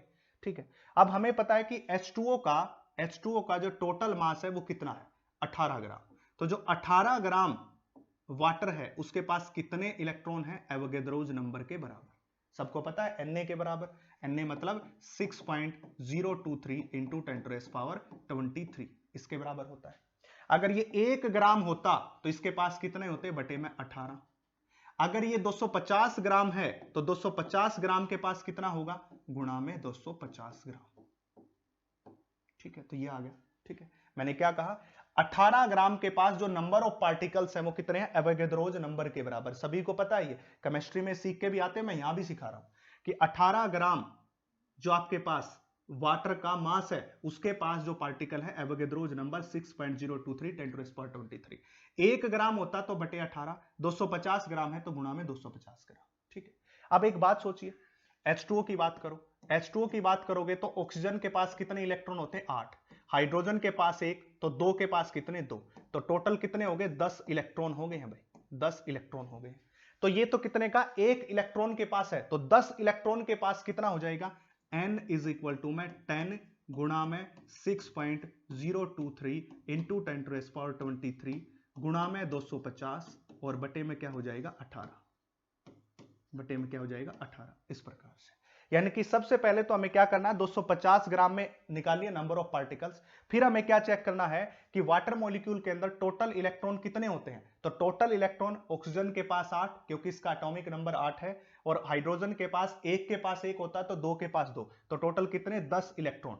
अब 10 इलेक्ट्रॉन के पास कितने नंबर ऑफ पार्टिकल हैं, तो ये आ गए। ये कितने के पास थे, 1 इलेक्ट्रॉन के पास थे। ये जो नंबर ऑफ पार्टिकल्स निकाले हैं ये कितने में निकाले हैं, 1 इलेक्ट्रॉन में निकाले हैं। तो 10 इलेक्ट्रॉन में n की वैल्यू क्या आ जाएगी, नंबर की वैल्यू ये आ जाएगी भाई। अब इस n की वैल्यू को यहां रख दीजिए और q की वैल्यू निकाल लीजिए, उत्तर आ गया आपके पास। बस ये जो n आया है इसको यहां रखना है। मैं फिर से इस बात को रिपीट कर रहा हूं, ध्यान से समझिए। पहले हमें यह पता होना चाहिए कि कप ऑफ वाटर 250 ml या 250 cc के बराबर होता है, जिसको हम क्या कहते हैं, 250 ग्राम भी कहते हैं। तो 250 ग्राम के पास कितने पार्टिकल, एवोगैड्रोज नंबर। 1 ग्राम 18 ग्राम के पास, क्योंकि इसका एटॉमिक मास कितना 18, तो 18 ग्राम के पास एवोगैड्रोज नंबर, 1 ग्राम के पास बटे 18, 250 ग्राम के पास मल्टीप्लाई दिस। और ये सारी बातें किसके लिए, 1 इलेक्ट्रॉन के लिए। अब H2O के पास कितने इलेक्ट्रॉन होते हैं, 10 इलेक्ट्रॉन होते हैं, तो इसको हम किससे मल्टीप्लाई कर दे, 10। तो ये टोटल n की वैल्यू आ गई, और इस n की वैल्यू को यहां रखो, मल्टीप्लाई इससे करो, उत्तर निकाल लो। तो ऐसा क्वेश्चन आपसे पूछा जा सकता है। ये फर्स्ट क्वेश्चन आपका था। अब अगली की बात करते हैं। अगला क्वेश्चन देखिए, नेक्स्ट क्वेश्चन हो जाएगा, if a body gives out 10⁻9 electron, कोई बॉडी 10 की शक्ति 9 इलेक्ट्रॉन देती है, मतलब किसकी वैल्यू दे दी, n की। पहले अगले ने कह दिया कि कितने इलेक्ट्रॉन्स दे रहे हैं, 10 की शक्ति 9। देखिए, गिव आउट 10⁻9 इलेक्ट्रॉन्स, इलेक्ट्रॉन की संख्या बतानी है भाई, हमें इलेक्ट्रॉन्स की संख्या बतानी है, तो 10 की शक्ति 9 every second. How much time is required to get total charge of 1 coulomb. 1 coulomb charge बनाने के लिए, 1 कूलम चार्ज मतलब टोटल चार्ज कितना बनाना है, 1 कूलम। उस बॉडी के ऊपर टोटल चार्ज कितना, 1 कूलम। ध्यान से स्टेटमेंट को पढ़ो, 10 की शक्ति 9 इलेक्ट्रॉन एवरी सेकंड देता है वो। और हमें how much time is required to get total charge of 1 coulomb, कितना चार्ज बनाना, 1 कूलम चार्ज बनाना, तो कितना टाइम लगेगा। देखिए, that is Q is equal to में n इंटू ई के बराबर होता है। ठीक है, अब हमें 1 कूलम चार्ज बनाना है, और 1 कूलम चार्ज बनाने के लिए हमें टोटल टाइम कितना लगेगा। ये अब ये क्या दे रहा है, 10 इलेक्ट्रॉन पर सेकंड दे रहा है, यानी कि हम यहां पे कर देंगे दैट इज Q बटे में T इज इक्वल टू में n गुणा में E और बटे में टाइम, इस तरह से कर दी, क्योंकि टाइम से टाइम मल्टीप्लाई कर दिया। अब ये क्या दे रखा है, 10 इलेक्ट्रॉन पर सेकंड, इतने इलेक्ट्रॉन पर सेकंड। हमें क्या निकालना है, टाइम की वैल्यू। तो Q n बाय ये T ऊपर, सॉरी अब इसको मैं यहीं से लिख लेता हूं, देखिए यहीं से लिख लेता हूं, यहीं से लिखूंगा तो Q की वैल्यू कितनी है, 1 कूलम, और इस T को क्या करना है, निकालना है। n की वैल्यू होगी 10 की शक्ति 9, और गुणा में कितना है, 10 की शक्ति 9 पर सेकंड। तो किसकी वैल्यू दे रखी है, n बाई टी की, किसकी वैल्यू दे रखी है, n बाई टी की वैल्यू। तो अब हमने क्या देख लिया यहाँ पे, n बाई टी। देखिए n बाई टी ये क्या कहा है कि 10 की शक्ति 9 इलेक्ट्रॉन पर सेकंड, मतलब n बाई टी की वैल्यू दे रहा है। तो हमने इसको क्या किया, इस पूरे फार्मूले को टाइम से डिवाइड कर दिया दोनों तरफ से, कोई फर्क नहीं पड़ा। अब n बाई टी की वैल्यू अगले ने दे दी इतनी, और इलेक्ट्रॉनिक चार्ज होता है 1.6 इंटू 10⁻⁻19, ये सभी को पता होगा। अब इस t की वैल्यू निकालनी है, तो 1 कूलम बटे में 10 की शक्ति 9 ये माइनस ये, तो 10⁻⁻10 और बटे में 1.6, इस तरफ कौन आ गया, that is capital T, time. अब इसको ऊपर लेके जाएंगे तो 10⁻10 प्लस का बटे में 1.6, इसको सोल्व करोगे तो 6.25 गुणा में 10⁻9 सेकेंड, इस प्रकार से क्या आ गया, टोटल टाइम आ गया। बस ये आपको सोचना है, ठीक है, आपको सिर्फ इतना सा सोचना। आप दूसरे तरीके से कैसे कर सकते हो इसी क्वेश्चन को, आप एक काम कीजिए, that is Q is equal to में n इंटू ई, ये सेकंड मेथड है, ये पहला मेथड था भाई, सेकंड मेथड। चार्ज हो गया 1 कूलम बटे में इलेक्ट्रॉनिक चार्ज 1.6 इंटू 10⁻⁻19, यहां से क्या निकाल लीजिए, n निकाल लीजिए। जब इसको n निकालोगे तो कितना आ जाएगा, 6.25 गुणा में 10⁻18, दैट इज n, ये आ जाएगा। 1 कूलम चार्ज में कितने इलेक्ट्रॉन्स है उसकी संख्या हमने निकाल ली, ये पहला मेथड था, ये दूसरा। अब हम क्या कहेंगे, 10 की शक्ति 9 को कितना टाइम लगता है, 1 सेकंड लगता है। देखिए कितने चार्ज, 10 की शक्ति 9 पर सेकंड, तो मतलब 10 की शक्ति 9 इलेक्ट्रॉन को एक्यूमुलेट होने के लिए कितना लगता है, 1 सेकंड। लगता है। अब हमने क्या किया है, एक कूलाम में नंबर ऑफ इलेक्ट्रॉन निकाल लिए। इसने क्या कहा, एक कूलाम चार्ज एक्यूमुलेट कर दो, तो हमने सबसे पहले एक कूलाम चार्ज एक्यूमुलेट करने के लिए कितने इलेक्ट्रॉन्स होंगे, दैट इज इतने इलेक्ट्रॉन्स होंगे। हमें पता है कि 10 की शक्ति 9 इलेक्ट्रॉन्स को एक्यूमुलेट करने के लिए 1 सेकंड, तो एक को बटे में 10⁻⁹ और इतने इलेक्ट्रॉन को कितना हो जाएगा 6.25 इंटू 10⁻18। ठीक है, ये ऊपर जाएगा तो माइनस का हो जाएगा, तो ये हो जाएगा 6.25 इंटू 10⁻9 सेकेंड, इस प्रकार से। ठीक है, ऐसे हो जाएगा भाई। तो आप ऐसे करो या ऐसे करो। ये मेथड क्या था, टी से मल्टीप्लाई, टी से डिवाइड, टी से डिवाइड, कोई फर्क नहीं पड़ा। हमें पता है n/t की वैल्यू दे रहा है, कितनी दे रहा है, 10 की शक्ति 9 इलेक्ट्रॉन एवरी सेकंड, मतलब पर सेकंड, प्रत्येक सेकंड में। ये हो गया, यहां से t की वैल्यू निकाल ली। चाहे आप एक काम करो, इस क्यू के फार्मूले से आप n की वैल्यू निकाल लो, तो हमें पता चल गया अगर एक कूलाम चार्ज को एक्यूमुलेट करना है तो उसके लिए मुझे इतने इलेक्ट्रॉन एक्यूमुलेट करने होंगे। तो 10⁻9 इलेक्ट्रॉन को एक्यूमुलेट करने के लिए 1 सेकंड, और एक इलेक्ट्रॉन को एक्यूमुलेट करने के लिए 10⁻9, और इतने इलेक्ट्रॉन को एक्यूमुलेट करने के लिए मल्टीप्लाई बाय दिस। ये मेथड अपनाओ या ये अपनाओ, मर्जी आपकी है। तो आज के लिए इतना ही। सेशन को लाइक कर दीजिए, कमेंट कीजिए, नोट्स भी आपको प्रोवाइड करेंगे, नीचे जितने हो सके ज्यादा से ज्यादा कमेंट कर दीजिए। Thank you.